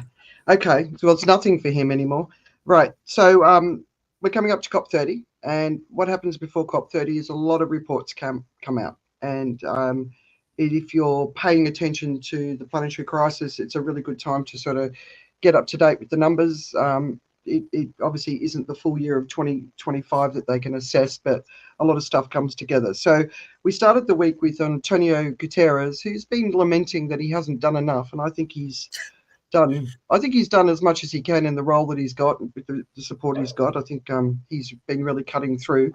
Whether or not people are listening is another thing, but basically devastating consequences now inevitable, but emissions cut still vital, and he's sort of he will continue to speak up with his great one-liners. But then there was another report that rising heat, so it felt like 40 degrees Celsius, the real feel in Singapore just about an hour or so ago. It's steaming hot, which is unusually hot. But rising heat kills 1 person a minute worldwide. That's a new a report. A lot of the figures go up to 2023, so it doesn't include 2024, which is the hottest year in 125,000 or 150,000 or whatever it is years. But basically, heat-related deaths have increased by 23% since the 1990s, and an average of 546,000 people a year died between 2012 and 2021. Any thoughts on either of those? Sounds low to me, 1 a minute. Yeah. Honestly, it absolutely. does. I think it's far more than that, because that would imply 60 an hour. No, I think it's a lot more than that. Yeah, and it is, because they just don't know how to count them, right? Yeah. All right, and then of course we had Bill Gates jumping into the melee. With unfortunate timing, because he did it just as Melissa was hitting. So this has had an interesting response. Now, if you mention Bill Gates' name in front of certain people, you get a rabid response, a negative response to him, and in others you get a very positive response. I haven't agreed with him in the last sort of few years on a number of things. It doesn't feel like he's heading in the right direction. But I don't think we should ever underestimate the positive impact he's made when it comes to vaccines, health, just even toilets, right? He's done incredible work. But this feels really, really wrong. It's disappointing. And he's getting all the media attention because some of the other reports that are coming out actually require that level of media attention. But he's getting it, and now Donald Trump's declared we've won the war on climate change. So So what have been your responses? Who wants to go first, Joe or Tom? Let me ask you guys, just for a change. Anyone? Well, All right, David. I was most struck still by his comment during the New York Climate Week a couple of years ago, when he was being interviewed by the New York Times, and he made this comment when the people were asking him about trees, and his answer was, kind of, are we idiots or are we science people? Yeah. The really very kind of arrogant stance to say that if you're not a science person, then you're an idiot. And of course, he's quite specific about what he means by science people.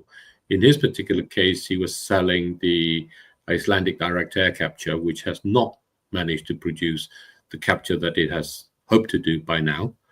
And people question whether they will catch up with the pace at which it says they claim to. And I think I read his sort of blog or whatever it was, or whatever you call it, on it. The thing about it is, all of these things are little facts that comes out. We need to cut emission, we need to take care of people, we need to do these things. It's not enough to do one, you've got to do all the others and bits and so on. The part I find most about it, and I go back to Tom's comment about dignity, is that he is very much this patronizing patriarch who says, I tell you what you need to do. Mm. You get the sense at the end of this is, where is the individual? They're all just, you're treating everyone as a victim. And at the end of it, supposing you arrive at all of these things that you've done, and you've made it possible, they have no place other than to go and be the commodity that buys your Microsoft in this model that you have, because that is what all you're offering. That is all you're saying. And I think when we look at climate change at this particular moment, this is probably the most important. How can people discover a purpose and meaning to their life, knowing that they are under challenges, knowing that those challenges are not going away, and then because they have that purpose and meaning in their life, they can then actually see this as a path forward. I think Tom mentioned a comment about, if you don't see yourself as having a future, then what you're not going to do anything that's the right thing at all. And the thing I came out at the end of reading that blog of his was that, sure, you're saying you can fix all the problems, but look at our world today. And the blog is full of pictures of people in Africa and those sort of regions. But you go around and you take pictures around New York and around kind of London and Paris and all the rest of it. That's where you're taking them to. And those pictures don't look great, which is what Richard was saying. If France is the first to topple in that way, if all the rich countries are kowtowing to Trump, then that's what you're offering as such. That's not a future. And he misses the element. He misses the dignity of people in what he writes. He just offers health as a generic commodity in that way. But health is not health if there's no joy. And he doesn't offer joy. Yeah, that's an interesting perspective. Like, we know that he's coming from the right place. As far as his commitment to global health and vaccine access, we know he is. But like I said, it feels like 43 degrees today. So the Bangladeshi construction worker that's standing on metal building Singapore's next skyscraper is not having a good day and might die, right? And this is all over the region. It's all anywhere near the equator is experiencing this extreme heat. And so it's like, it's not an either or. And he's sort of saying it's not going to happen soon. All indications are it's already happening. We've lost the coral reefs, for God's sake. I don't know. He feels out of alignment with the reality that climate science is saying. And well, his science, I don't think his science is necessarily, I wouldn't say his science is necessarily out of alignment. I think the economics is out of alignment, because I think the solutions he offers, these are resources. The economics is about distribution of resources, and there's some sort of way by which they are discovered and found. So you either have, in kind of Tom's description, a top-level waterfall approach towards how you distribute, and that's what he's saying. And the part that you're describing is where it's actually grassroots needs-based availability and creation of resources. And the difference between the two is that very often when you allow grassroots needs-based creation of resources to happen, like we'll allow a shop to happen, we won't block a shop, you create genuine new resources. People find ways to do that. When it's a waterfall approach, it's about transferring resources from one place to another. And so you end up saying, you got to tax people more, you got to take more, but ignoring the fact that to tax the people, they need to exploit someone else. And that's that sort of breakdown in the economics. So this is really quite fundamental, because we are already seeing the damage from trying to get the level of critical materials needed to make the transition happen, and its implications on populations around and environments around. And we're ignoring that because we have this waterfall approach that starts from saying, this is where it goes, and it goes from here is good, and ignoring what comes above it. And so he is very much in this approach. And that's why it feels somehow not quite right. Is it really going to do the job? And that's why we have all these things about, how is it possible to actually get there? Where does it really come from? And he doesn't ask where does it really come from. He just says, you should be responsible. Someone else should sacrifice themselves for this.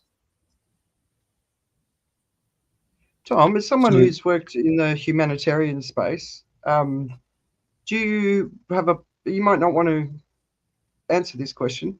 Do you have a positive view of what he's done from a humanitarian perspective?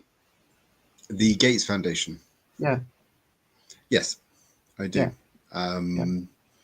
He's the Gates Foundation has done huge amounts of good, especially with malaria, which was their biggest focus for a long time. Yeah. And I think it's been life-changing for regions, for countries, even for at least from my understanding. I've never worked on it. I've never worked for any of this stuff, but it comes. Part of it comes from a very science-based perspective, which is we're going to put this in place, and we're also going to make sure that, as well as doing the malaria stuff, we are thinking about the other variables that go on around it. We're looking at education around it. We're looking at other health aspects. So that the program seemed to, I think we're creating quite a sort of, it was quite a holistic approach. We're looking at the community engagement. We're looking at all these different elements of it. Yeah. So from that perspective, yeah, I think some of what he's done has been absolutely brilliant. Yeah. And it's well resourced, and because it's well resourced, you can put the time and the effort into really being subtle about how you're approaching a lot of those different things, and that makes quite a big difference. Yeah. And from a science background, he will be putting time and money and effort into monitoring, evaluation, into looking at how to make programs more efficient, more efficient and better, etc. And the data too, right? Yeah. Oh, yeah. Huge amounts of data. Yeah. But whereas, as we briefly mentioned sort of humanitarian funding earlier, and I remember the first time that I worked for a French NGO for a couple of years at one point, and I'm as a project manager of this community engagement project, and it was a huge lesson because working for the tiny organization, if we spent less money, that was fantastic. I was sort of 2/3 of the way through the year was really proudly going to my boss and saying, "Hey, I've saved us so much money on all of this. We're going to smash our indicators with the progress that we're making on this. I think we're doing a better job than it said in the proposal, and we've done it for much less money." And the response was, "Make sure you spend all the money, because if you don't spend the money, then we won't. Then next year they'll say, oh, you don't need that much money. We're not going to give you that much money." So those successes in the system were not being rewarded by the system. They're being punished by the system. So that dampens down innovation, and that stops those things from happening. So yeah, I think there's some really, there are some very good things that have been done. But he's also very much is and has always been, I think, a science nerd who comes at it from a certain perspective, and that appears in how he communicates. Yes, he works with all these other people, but and he maintains that optimism, which is really important. And in what I was doing, that optimism is really important. I don't think I would have been able to do what I did if all the time I was sitting there going, "Oh, this is terrible. All these awful things are happening and they're making me feel sad." You can't do it. You have to, there has to be some sort of hope for the future. Otherwise, why bother working to get there? I think and I think that's a human nature thing. If you challenge a lot of people and say there is no hope, people will give up. Some people, a happy few, will fight and will push and will drive to make change and will drive to make things better. But I don't think most people will. They focus on the immediate rather than on the big picture. That's right. I think that's a human nature thing. I don't think it's a human nature thing. I think it's too many people in the world leading us at the moment who are like that. And that's the flip that we need to make to the big picture, long-term thinkers. They're not leading us at the moment. I think so I might be the. Wait, I might be Tom, wait a minute. Joe wants to speak. He's been quiet so far. I'm sorry. I might be the minority voice in this particular argument about Bill. I think there's something to think about in terms of priorities, in terms of how we look at life, right? And a long time ago, I served on the committee for the cessation of smoking, right? And we had this thing where a lot of young people were taking up smoking, and and this is not based on data, but it's just my feeling about how things work. Is like you tend to want to defend and look after things when you feel that there's something to defend and not lose, right? And in terms of what makes sense, what should make sense is that the planet is definitely the thing you want to protect, right? But if you think about how we value things in life, if I talk about, I say, well, what is more valuable to you right now, the glass of water you have or the phone that you have? Most people would think, well, the phone. This is the thing that I want to have. This is very, very valuable to me. And the water, we don't pay very much for it, and we begin to complain if we pay a little bit too much for water. When the truth of it is, water is the more valuable of the two, right? And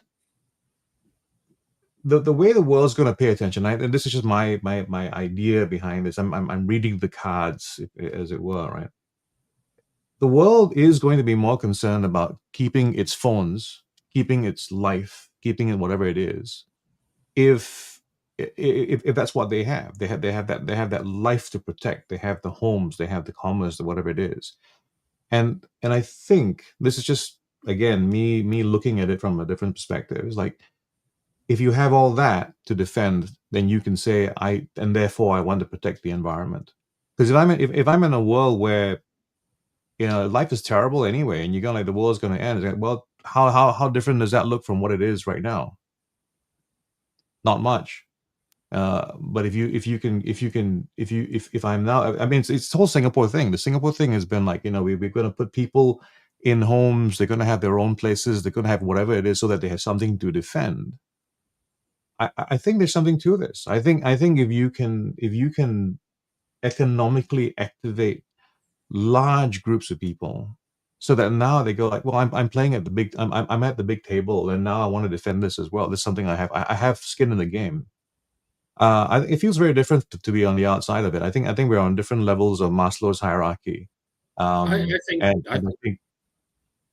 I Mm. agree with you, but what I look at is that the young people I know from the developed world, and Richard and I had that experience, are far less concerned about that future and far less caring about it than the ones we see from the developing and marginalized world. And it's because the young people, a large number of the young people we connect with, is kind of like, what's the point anyway? It's all going to go to, hell in a handbasket. There's nothing they can do. It's not their agency that's going to make the difference. Bill Gates needs to do it. The rich people needs to do it. Those are the people. And there's always someone richer than us that we think is the rich people. We don't think that they're going to bring in this other thing, right? To your comment. There's this report that Andrea pointed out that I think we might get down to from Oxfam about how the 0.01% or 0.1% is responsible for all the ills and stuff. And he has a recommendation. It says if you tax the total income of the richest 1% of people in the world, 60%, you solve all the problems. Well, the 1% income of the world is $60,000. You tax them 60% of total income. It's about 140. It's about 140K for the 1%. Well, no. In the rich world, is about in the rich world. Even in the UK, it's not 140K for the 1%. It's lower than that. Right. And globally, when you take into account the whole global population, The 1% is about $60,000. And when you go along and you tax the total income, not the marginal income, the total income by 60%, you're telling people in the UK who earn $60,000 that you're going to have $24,000 left to pay all your bills. The response of that, the point of this is that this is what the young people see. What's the point of trying to fix it like this if it just means that it takes us down to where we can't live anyway, and we can't live? I had a conversation with a friend over the weekend where they were talking about how their children don't want to have any kids.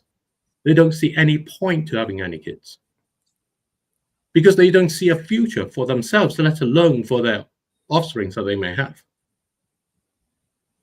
And so to Joe's point, I think the problem I have with Bill Gates' approach is this says, if you lift all these people to the same level as us here in the developed world, then it'll be fantastic. It'll give them something to go for. But I'm saying, if you look at the developed world today, the economy is increasingly leaving the young people behind. It's just not serving them. The comment of Amazon laying off all those people. The fact that when you get a job, your job is to displace yourself with AI. And all of that stuff. So when you lift them up, it sounds great, but if you actually look at how the economy is currently functioning, the greatest despondency to our future lies in the developed world. The greatest hope and interest and excitement for the future lies in the developing and the marginalized world.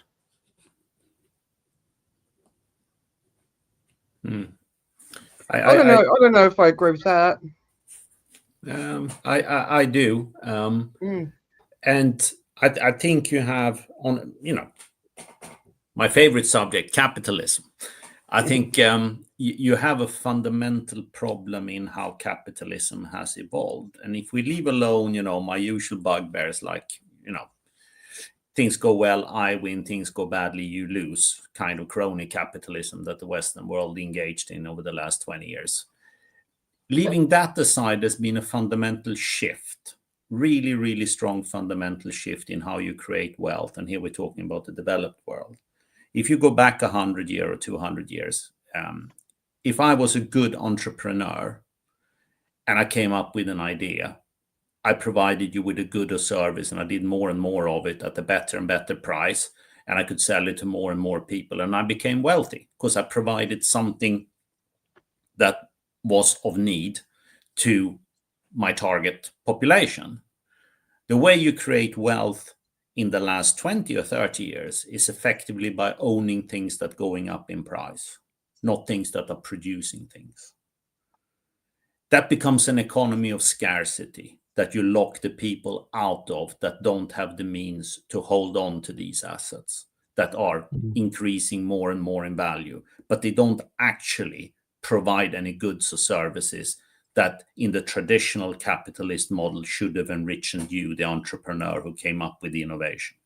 That is a fundamental shift. And that leads itself to those who have the capital and the means and the contacts of engaging in acquiring these assets, becoming wealthier and wealthier, and typically young people do not. And that creates a massive, massive discontent and complete detachment from how they see the future. And they don't see a future because of that. Because if you're a young person earning, £30,000, which is kind of the average UK salary, there is no way you can afford to live in London. I don't have the means to get onto the property market, hence I cannot live here. And there is no reasonable way I can see myself living here. That's very different from creating wealth through producing things, goods and services. I now hold the property and it's going up in value because all the policies that are being implemented is creating more scarcity and creates more value for my asset. Today's rant, people. Yeah, no, I'm just sort of keeping an eye on the time. So David mentioned the Oxfam report, which comes out every year, and the bigger focus is the 0.1%. I actually call it the 0.001% because it's the billionaires and the multimillionaires, and basically they produce more carbon in a day than the bottom 50% produce in a year. So that's a significant difference, right? So I think the salary, maybe it's changed in the report this year, but it's usually around the 1%, which we will all be in, is around the $140,000 a year salary. And then the 10% is around the sort of $30,000, $40,000 salary. But I agree with you on the 1% and the 10% aren't the people. But basically, the 0.001% or the 0.1% need to reduce their emissions by 99%. And the point is, their emissions aren't just what they do, like their private jets and their yachts and their homes and all that sort of stuff. It's also where they invest their money. The other report that came out is State of the Climate 2025, and 22 of the planet's 34 vital signs are at record levels, with many of them continuing to trend sharply in the wrong direction. So, you know, you kind of listen to what Bill Gates is saying, and you sort of see these sort of reports. You see what's happening around us every single day. It's not looking good. Very, very briefly, if you're not paying attention, there's a very, very horrific situation happening in Sudan. A genocide is happening. They can't get into these places where it's happening, but the aerial footage is basically showing blood on the ground. But just horrific. But let's we'll just maybe do one or two more stories. But we didn't have Joe here last week, so I wanted to talk about AI. We heard about NVIDIA hitting a 5 trillion valuation, but there's an article in Wired called "AI is the bubble to burst them all." Joe, I don't know if you had time to read that one, but what you know, in the last couple of weeks, a lot's going on in the AI space, as it always is. But beyond the noise that we're all hearing, what are you hearing, seeing, thinking about? Oh, by the way, Joe, you mentioned you gave an opinion from your feelings before, which was a nice treat. Well, I think I said a lot of thinking words, but I said feelings around it. Well, when it comes to AI, I think there's this thing about how much is invested in it, and you know, there's a thing about like why crypto works the way it does, right? Because crypto actually is a store of energy. You know, currency actually is a store of energy. We take so much effort to acquire it, same as property, same as whatever, that we are very hesitant as human beings to release it for less value than that. So there is that part that's going to keep some buoyancy in it. I think what's interesting about AI as we're going forward is we haven't really imagined all of it. I think what we're seeing is what we're drawing our limitations at. And this is, again, I know I take a big risk by being mega optimistic about what AI can do. I think what we see is a limitation that we can only imagine for ourselves, and it's really very hard. And people can't come up quite with the answer.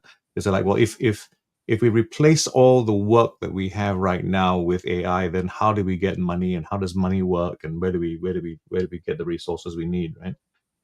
And it is the kind of problem, I think, that ultimately we have to think about solving. So, and I think the answer lies somewhere in this group as well. We talk about, you know, social currency and stuff like that. I think we will come to a place where work is going to change. Significant work is going to change. What you describe as significant work is going to change. I think what we're going to end up doing is we're going to end up valuing things in terms of emotional response, and because we're still story-driven creatures, right? What is the story of my life now? In a world where there is no more work, then what is the meaning of work in terms of like currency?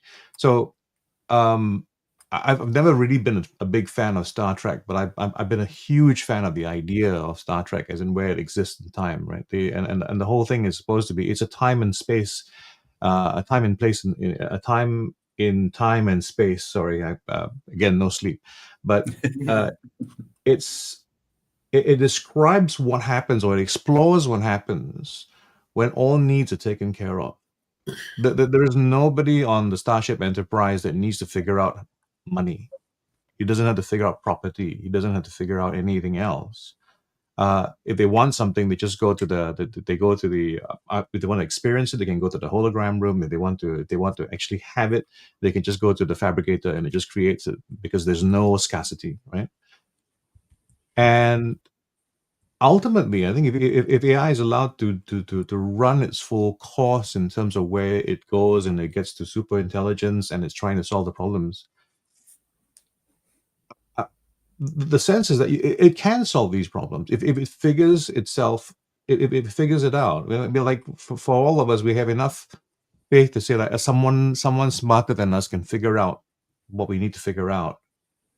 So what if this is not us? As in, is it hubris to think that it's going to be a human being that's going to solve the problem? Because human beings are famously fallible. What if you could do this? What if you could come to a place where there is this world where things are really taken care of, where I mean, if you think about the ultimate freedom in terms of like, there's a whole bunch of people right now who can't even watch us on LinkedIn because they're at work. They're caught in this performance where they have to be doing something. I mean, you can't be watching a live stream while you're at work. You can't be doing something meaningful and thinking about things because they're performing this role, right? And we've already known that true productivity and this again, your numbers may vary, your mileage may be different, right? But on average, most people are just spending 4 times the amount of time at work, being at work to do the work that they actually do. Would it be that terrible a thing that if we could figure out how to just finish work the way it is, and maybe some things are just not necessary anymore. I mean, maybe we need to grow up as a race to go like, okay, I've got to stop finding my meaning from the job I go to. Joe, just want to ask you something on that, because I agree with you. Like, I want to stop jump wasting in before, because there is an episode in Star Trek Voyager where Captain Janeway consistently refused to allow the replicator technology to be given, because she says, we tried that before. The cultures have to be ready first, and they're not ready. What happens when they're not ready is that resources still end up being distributed by scarcity, as Richard was talking about. It just makes our scarcity worse. Mm-hmm. And so the issue is not about the availability of the technology. It's about how we as a culture, as a people, become ready. And that's the point I make about Bill Gates. Bill Gates is about giving the technology. It's not about how we as a people become ready. Because the point about what Tom was saying is that when you allow people to emerge in their way, you can build a shop. You can resolve many of these things, and you're more likely to become ready in that way than trying to impose a waterfall approach, which creates a capitalism that's very much scarcity driven. And if we just think about solutions in that way, we will end up still back in where Richard's talking about. In our first book, The Unsustainable Truth, we talked about the California gold rush. More money was given than the previous decades ever had. And the result was extreme poverty, except for a group like the Mormons and the Levi genes. And you got to be able to look at this past just simply the immediate problem, how to fix it. If you really want to create and allow the replicator from Star Trek to be serving genuinely good, the cultures need to be ready for it first. Oh God, you guys talking in Star Trek metaphors. I'm not a Trekkie at all. No. I was more of a fantasy. But what I wanted to sort of say, the thing that worries me about AI, right? I use it, right? So I'm not anti-AI, and I really want people to know that I'm not anti-AI. I'm anti some of the things that it's going to do. We know it's coming. We know it's going to replace things, but there is no conversation happening where it should be happening, from what I'm seeing, about how do we get ready for it, which is what David was saying, but I think you were saying it in a different way. If there's going to be no jobs, and we have to create new jobs, well, new ways of filling our time, what does that look like? Because if this is moving as quickly as it's moving, we're going to be in a lot of trouble if we don't answer that question. How are people going to be paid? How are people? Because people need purpose. They need to do something with their lives. So what does that look like? And that's the so it's just AI hell bent. And you hear the people of the ethicists who are talking about it, and they've got some serious concerns. The people who've invented it. Even Steve Bannon was talking against regenerative AI. I don't even know what he knows what he's talking about, but Joe, I mean, it's that stuff, like, it's here. It's going to be big. It's going to do all these things. But what about these other answers? And that's the thing about leadership today. They just don't seem to look ahead and have the end. We should be accelerating towards the solutions to how humanity thrives with this technology that apparently is going to make all of our lives better. But all I see is people running faster, training AI to do their job, so they're not going to have a job, and they're all in fear. And it's we're in this cycle, this loop, and then all we're hearing about is the economy is going to crash bigger than the Great Depression because of AI. And so it's just like where's that conversation? That's basically what I want to know. I think the conversations are being held. I think it comes up in one of the notes we're talking about as well, as people hold these views in private, but they don't bring them out in public, and they think they're the only ones, right? And I think there's also this thing about timing. Again, you talk about when would be a good time to bring things up. There's very little in it right now for any government to come and say, well, guys, look, we're all screwed, right? And again, it may not be, but it's life as we know it may not exist in the next 5 years, 10 years. And it's a very difficult thing to try to manage if you say that this is what we're going to be planning for, guys. Everybody, this is it. We recognize that there's an iceberg, and we're all going to have to organize ourselves and get off this ship. You don't want to be that. You don't want to be that first person to do it and say, okay, this is the way we need to do it. But we also have to understand this thing about, again, the store of energy, right? So I have stored energy in my career. I've stored energy in my education. I've stored energy in all that. So I want something to happen the way it's supposed to happen.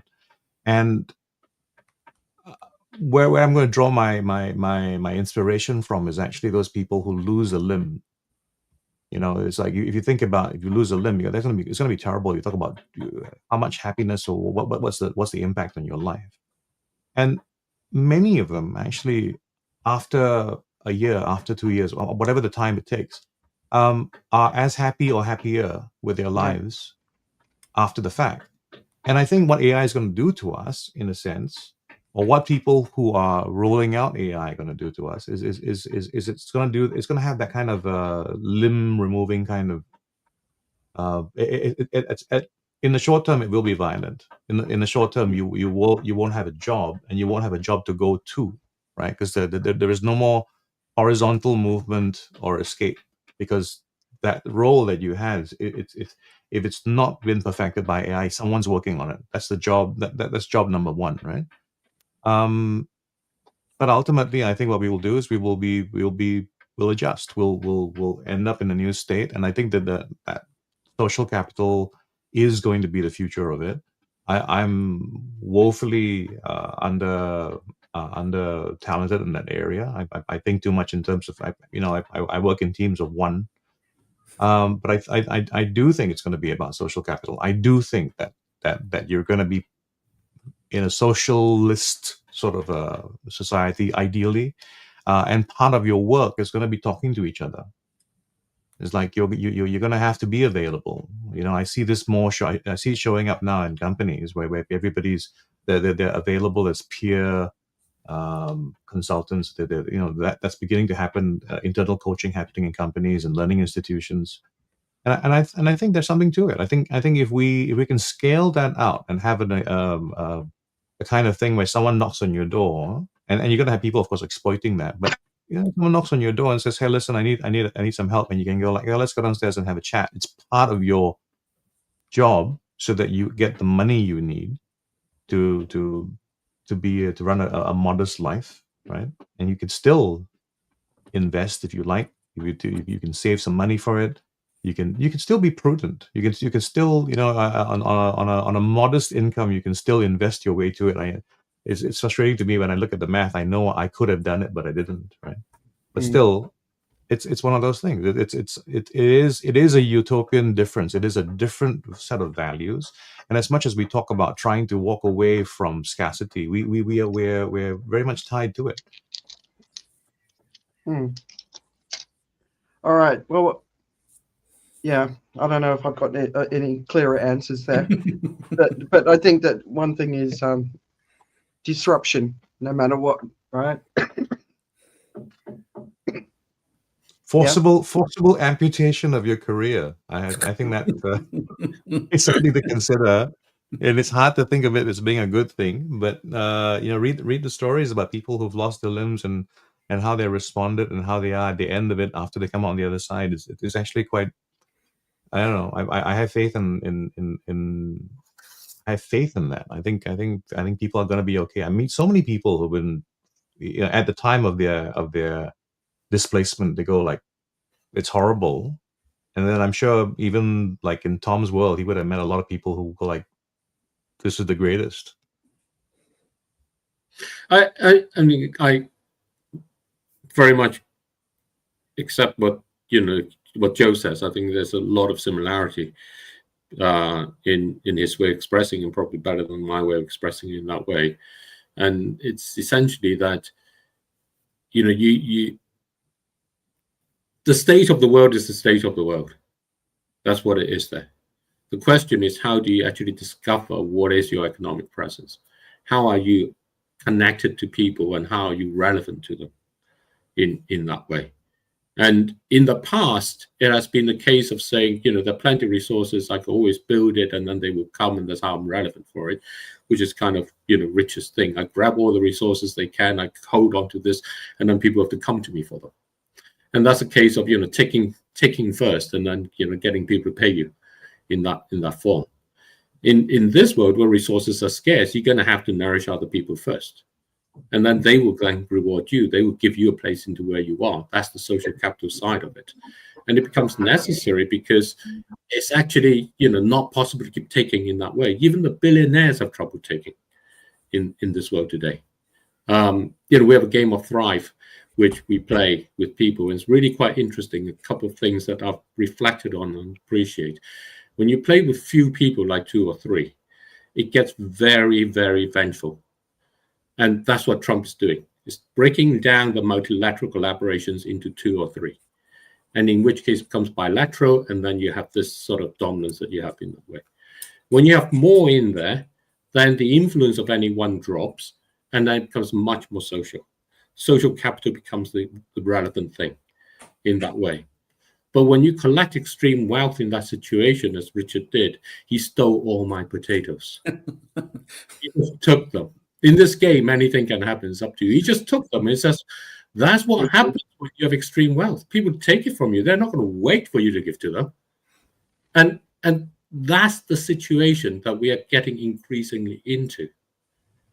And it becomes a case that people can no longer think, I can just hoard this all and somehow be okay.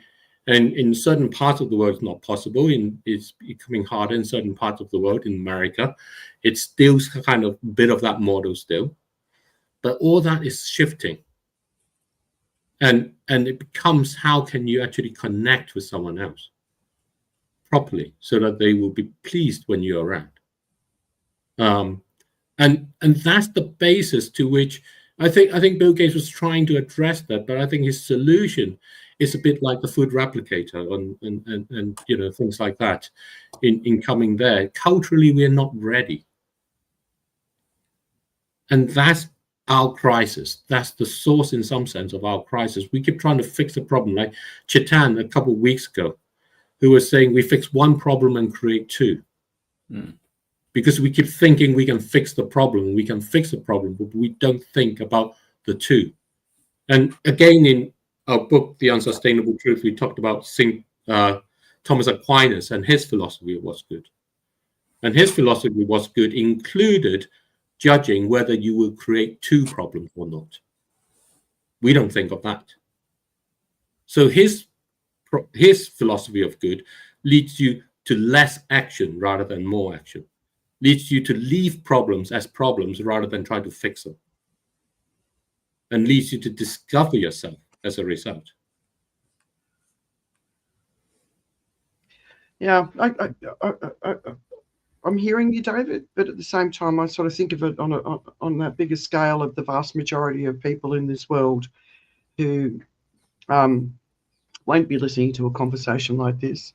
Do expect to get up, have a job, go to work. You know, Singapore government, they're investing heavily in educating people on AI and helping people being trained in AI, and you know they're doing everything they can. But the reality is, no one really knows where it's going to go, right? And then you've got the other side, which is of course the climate story, where we're going to see increasing inflation, food's going to get more expensive, everything's going to get more expensive. This is the path that we're on right now, right? So there's all these different things that are happening, and I totally agree with you.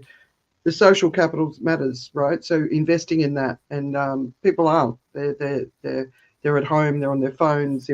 There's a fantastic article in the Guardian this week on the manosphere, and it's talking about young men on their phones 14, 15 hours a day on TikTok watching people like Andrew Tate, and the messages that they're getting, and it's about bulking up and being muscly, and you can earn millions, and they're paying for these courses, and they're not earning millions, and so they're becoming disappointed, right?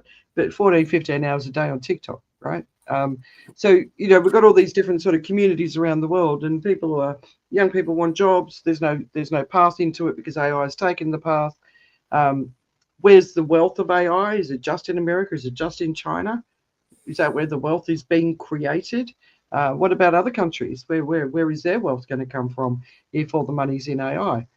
You know, so I don't know. It's big. It's complicated, and we've got all these different things happening at the same time. And that's the one thing I keep wanting to say to people: like, okay, you don't believe in climate change, at least believe that AI is going to screw your career over, right? Like there is a threat coming your way, whichever way you want to look at it. There is a threat coming your way. So being resilient, getting ready, getting your mind ready, understanding the risk based on where you are, who you are. You might lose your house. You know, are we talking about a couple of years of disruption? Are we talking about, you know, is it ever going to be peaceful again? You know, so, you know, there's a lot of things that are going on that we need to be thinking about. But that global leadership in helping, how do we navigate these waters? And you get Bill Gates sort of dumping in the middle of it with this message that the climate deniers are leaping on and pushing out, saying we don't have a problem with climate change. Like, oh, for God's sake, Bill Gates, you're one of the good guys. What'd you do this for? You know, it's just like, come on, we're just not doing the right thing anywhere. And the average person, God, how do they even possibly navigate this time? We think about it. We spend time every week talking about it, but you know. I mean, to be fair, I don't think Bill Gates said that we don't have a problem. I think you know, I know. It's the way it's being interpreted. Yeah. It's weaponizing the site. About the bubble. Here's the answer for me. It's not a bubble that's going to burst. It's an avalanche that's going to start. So the avalanche is actually what's gonna happen, because it'll collapse a lot of the assumption. It collapses based on all the assumptions being broken, right? So everyone who's got a mortgage, it's based on having a job. Banks have got this idea that they can extend you a long-term credit based on your employability, and that's going to change very rapidly. You're going to have a lot of people who are not going to be able to adapt fast enough, right? We can't have that many Grab drivers in Singapore, for instance. But I do think what's going to happen in the interim is actually this: Singapore is going to suck up as a country. I think Singapore is going to suck up a lot of the jobs because they're working very hard. We're very good at moving like an anthill. Like everybody, we need to move over there right now, and there's more people moving quicker. And I think what's going to happen is countries, you know, where AI is going to have a lot of displacement, is because the jobs are going to move. The available jobs, I think a lot of them are still going to be available in Singapore, because if you have a whole group of people who are good at it and are good at using AI the way it should be used, they are a bit more likely to work out well in the interim, right? But like I say, it's still the interim. it's going to be it's going to be a race to stay ahead of that incoming wave, for a while. But So yeah, they'll grab the solution that actually is the solution when someone works out what the solution is, right? Because that's the point. We're being told these stories about AI and we don't know what the answer yet is. And that's where the uncertainty comes from, which is why the bubble that in this Wired article, I shared all the articles we've been talking about. But Singapore's sort of getting ready to identify that moment when it happens, and it'll have the people in place to go, right? Well, if you're interested in sort of like peeking under the blanket, I think what's happening in Singapore right now is actually the movement towards it. There's a whole thing about CDC vouchers right now where people are being given money. So it's not just people who are needy who are being given money. The population in general are being given money through the CDC voucher scheme, which is for now quite a small amount. But I do believe, and this is just my suspicion, I'm speaking completely without any authority here. I think it's about universal income. It actually is developing a system so that when it's time to turn on the tap, if they had to turn on the tap is there. We already have a system. Yeah. Yeah, universal basic income, another conversation, right? And we saw it during COVID as well, not just in Singapore, around the world. We saw to an extent. It was interesting watching how that played out in poorer countries. So it didn't go very far. Yeah.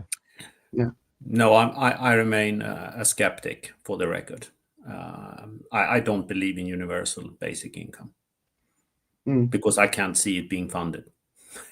And printing money is not the solution. But why should the AI companies who've taken out all the human capital, so they're just going to keep the profit and, we're going to see more 5 trillion? Yeah, but to me, that's where they should be putting money back in society, right? There is a source of money that goes into the AI, and that source of money ultimately goes into the investment structures that we have. And the people behind those investment structures, the ultimate beneficiaries of those investment structures, are basically people who can afford to save or compelled to save or required to save. And whether those things are kind of on behalf of the general public, like the general pension fund in France, or whether the specific investment funds that people individually invest in for the college and for other things. That's where it goes to. I mean, we keep talking like there's somehow some rich people that has it.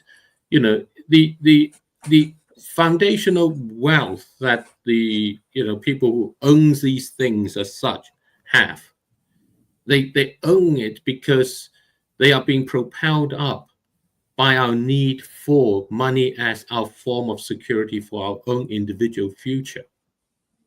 That's what it is. If you want to take it out from there, you're going to grab it from the billion of people, about 1 billion, maybe 1.5 billion, who expect to live their future in that way, and about 3 billion below them who want to live their future in that way.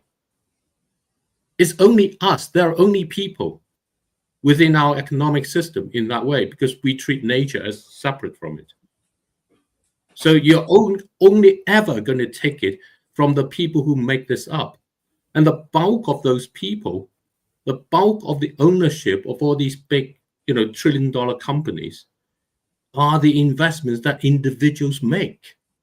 That's why everybody cheers when, Nvidia makes $5. I'll leave that to you, Richard. No, it's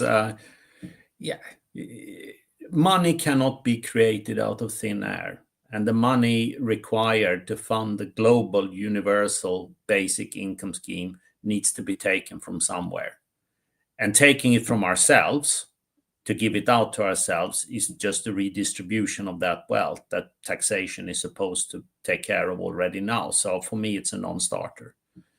COVID was a great example of what I believe is society's ability to provide a minimum guaranteed living standard to people. So we don't have people ending up being taken care of, Tom and his friends.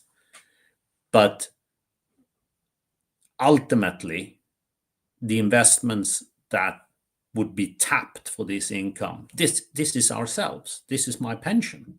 This is my neighbor's pension. and I don't see that complete disconnect. Richard, so every time we talk about this, I think about it during the week, and I want to ask you both questions that and it's like, so we know what's going on in the environment, right? We know how quickly it's moving. We know when the scientists say we've lost the coral reefs, we've got a pretty good idea what that means and the time frame that's happening in, and the bigger impact and is being discussed beyond the May sort of headlines, right? Like we talked about last week. There is no pension in that future. No. No, absolutely not. But what happens is uncertainty in our system today. Uncertainty makes us rely on financial wealth more, and so it makes it worse. The point we're making is not that there is no point to it. The point about it is that our psychology works against us in an economic system that has distribution of resources through wealth. So it makes our psychology works against us. And you're right, it's stupid, but that is. And that's why, the proposal I have in my book, The Thriving at Nature's Pace, is about a proposal for a world where it actually does collapse. Because until then, we're not going to change. So what's going to collapse us first? Is it going to be AI or is it going to be planetary crisis? What do you guys think? Bankruptcy is working all hours and not getting enough money to pay the bills. Yeah, that's when you look at it and says, this doesn't make sense. We're already there, right? We're not quite enough, but we're on the edge of it. Richard, we're getting there, but we're not there yet. Otherwise, you would have seen revolution or other, big changes to society as it operates. We're not there yet, but the signs are very much there. And in that respect, Jamaica will be, scary as it sounds, it will be very much a test for how this will get resolved. Can you rebuild an economy after it suffered that much of climate impact? And here we're talking about the economic impact. Let alone the social and other impact. The economic impact is monstrous. Can you rebuild it, or will you run out of money? And you will run out of money, so you will need a different form and a for different economics approach to emerge. Yeah. And that's what the idea of emergent economics is, that it's always emerging. It's like the shop where there's no shop. How do you actually tap into your own genius to create that? How do you tap into each other so that they come to you? So what were you, beyond what you just said there, David, like for people listening to us who are sort of all over the world, different jobs, different roles, different levels of education, just like what would you recommend that they be thinking about right now? Like First thing is, the Jamaica story, right? I think that's an insight I hadn't come across until today. Pick up a side hustle, whatever it is, because your job is not safe. So figure out how you can connect with someone in a way that they will reward you, and they would like you, and they will actually tell you about you in that way. It's not so much that you replace your income, but what you pick up from there is the knowledge that you can have a place, that you can have that confidence to know you can have a place. So you're not doing it to try and say, I'm going to generate, $6,000 a month or whatever it is. You can be getting $10 out of it, but that interaction builds your social capital. And the social capital is the thing that will be there when the financial capital is too volatile to be relied on. Joe, any more thoughts? Tom? Oh, you've muted. I'm just thinking everyone's got a really strong bladder today. Yeah. Exactly. No, I was going to say, there's so many more things, absolutely.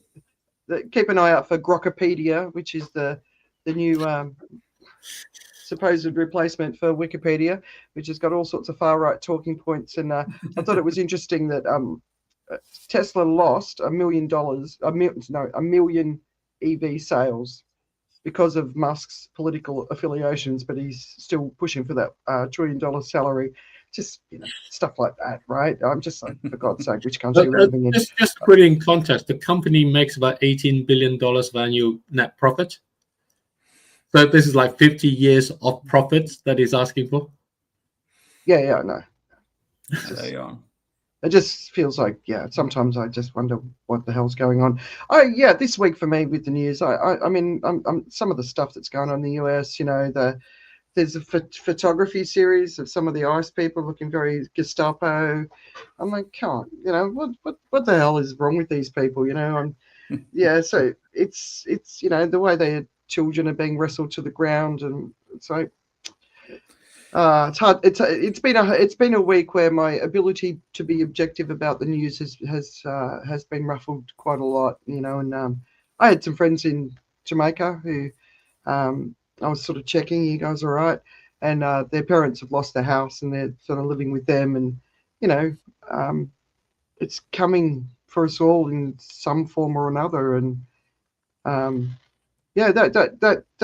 that had an impact on me this week. Sort of every day I was tracking it because I was expecting it last Saturday, and then it was sort of building, and then we didn't know, but then you see what's going on with the US, you see the performance that was happening across Asia, and the Asian leaders know exactly how to appease to the ego of a leader that needs it, because culturally they know how to do that, and they do it beautifully. He got Shinzo Abe's golf bag as a gift. Did you see that? So he was the former president that was assassinated, or prime minister that was assassinated in Japan. But then seeing Xi, the way he stood, did you see that little moment where Trump's patting him on the back and saying, "Oh, we know each other really well"? But yeah, this week, I don't know. It's just kind of felt, yeah. Anyone else feeling it? It's what it is. And no, we're gonna have interesting autumn in the run up to Christmas. I think politically there are a lot of moving parts in the world that they will get resolved one way or another. They always do, but I'm not sure they're going to be necessarily moving in the directions that is of the great benefit to all of us. I think you're on a quite treacherous road here politically in the world. Yeah.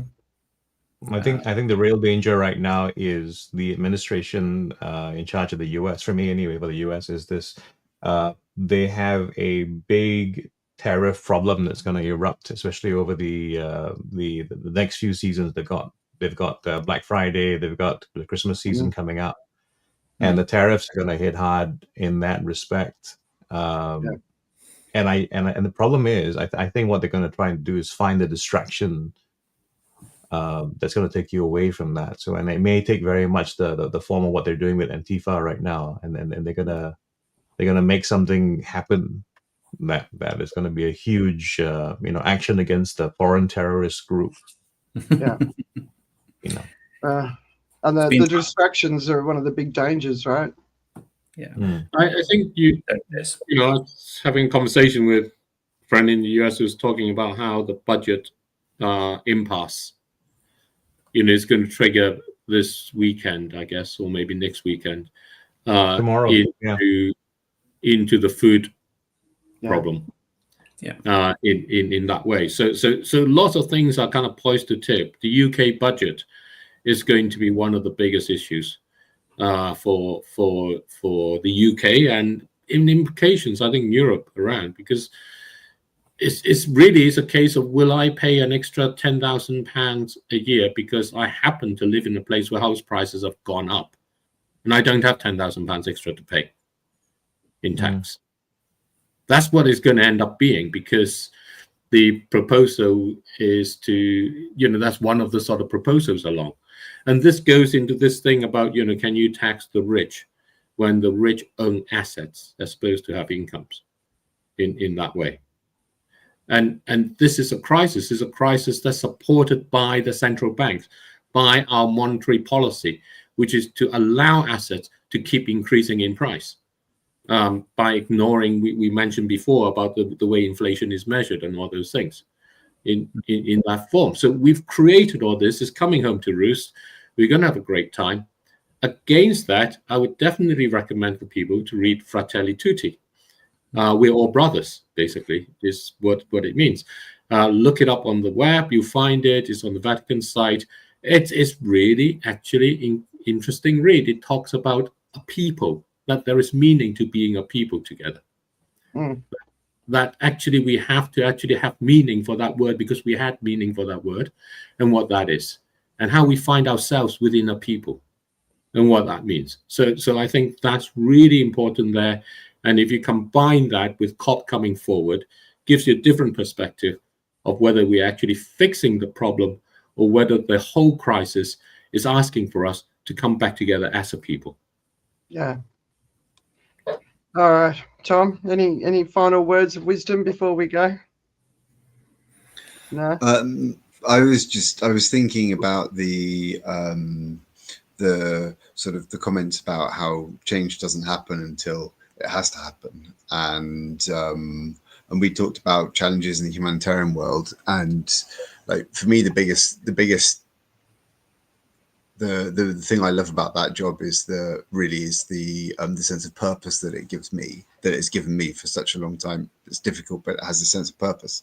But the changes that are needed are obvious, but you're in these situations where there are so many different people with their stake of the pie that nothing changes until you hit some kind of a tipping point, which in this case was the changes in US policy to international aid and the massive amount of funding they've withdrawn to it. And that's now creating a change that should have happened a very long time ago. And because that change didn't happen, it's now going to be a huge about face. But this system, as damaged and broken as and as massively inefficient as it has been, is still so much better than not having anything. And while those changes always seem to come too late because they only come when they're forced, not when they could be planned for, I still feel that it's much better than saying I don't like this and therefore I'm going to tip the table over. Yeah. All right. So when we're not getting depressed by the news,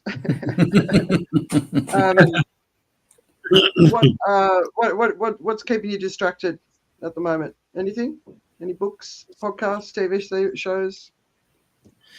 Well, I've mentioned the book I've been reading. The other thing that I've mentioned the book I've been reading, Fratelli Tutti, and the other thing that I've been doing with my family is watching Traitors, this game show on UK TV. So where you basically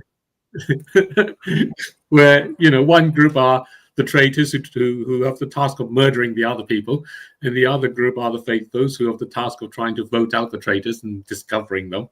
And they all in this kind of celebrity version where the survivor gets to win some money for a charity.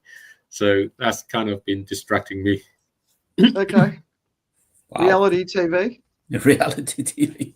Wow. Yeah. All right, well, I've been going back to something which I always enjoyed when I was a kid, and they're in their 94th series right now. They've been around for a long time. It's Just a Minute. So if you've ever heard that game show, it's the best. It's just the idea is to speak for a minute without repetition, deviation, or hesitation.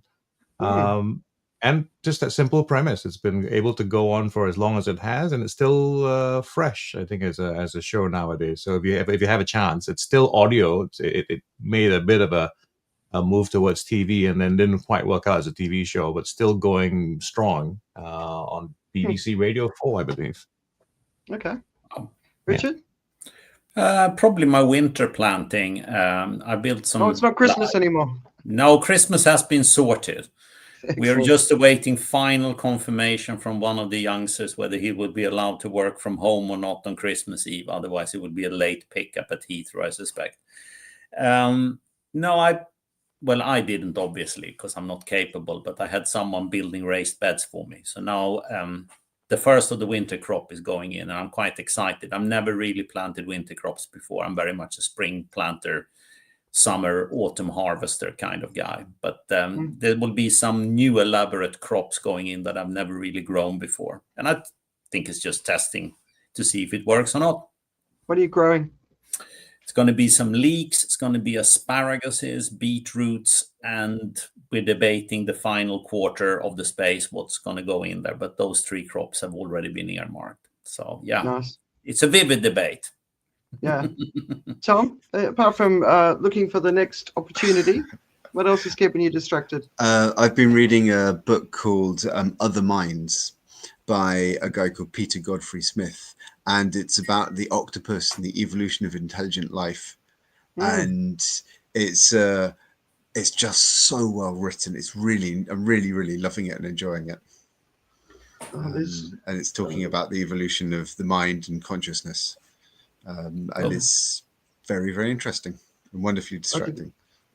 Yeah, it's one of those things that I think we need to get a handle on, is our minds, why we do what we do, as a collective, as an individual. So, but I try not to read stuff like that as leisure, because this is about what distracts me.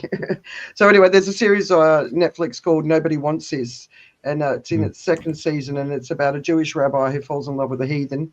And it's all of the stories of, and she's sort of a female, one of those podcasters that gets sponsorship and all that sort of stuff. So it's a bit of social commentary, cultural commentary, but it's Kristen, I can't remember her Kristen name. Bell. Yeah. Oh yeah, right. And she's a funny girl. Although she put her foot in it recently on it was World Domestic Abuse Survivors Day or something, and she made a joke about her wedding anniversary and her husband hadn't killed her yet. And so that set off a bit of a backlash. So it's like, oh, come on, be a little bit smarter than that. But anyway, it's a good yarn if you're looking for like literally a distraction. But that's it. So that's it for the week. So we've had some great comments here. We had Ollie, who was on last week, come back. We had Artie. Did you guys know Artie? Yeah. Yeah. I've shared so many articles. I've got to scroll up and up and up. Who else do we had? We had Steve. Where else? And James Atkins. Yeah. Commenting. Yep. So if you're still here, thanks so much for commenting. Thanks to everyone for being here. Tom, you're an absolute legend. Really enjoyed listening to your story. And best of luck. And if any of us can help you out, give us a yell. Indeed. Thank you very much. And I might require you for a dinner party when I need a few people taking down a peg or two. Yeah, good idea. Yeah. Well, there's also a certain Thrive potato game which looks quite interesting, and I haven't found anyone to play it with yet. So Yeah. Excellent. Richard's also good for good wine, so it'll be a good dinner party. You can hire yourself out for dinner parties to take people down a peg. Yeah. Exactly. There you go. There's an opportunity. Charge a lot. All right. See you guys. We'll see you next week. Take care. Bye-bye. Thanks, everybody.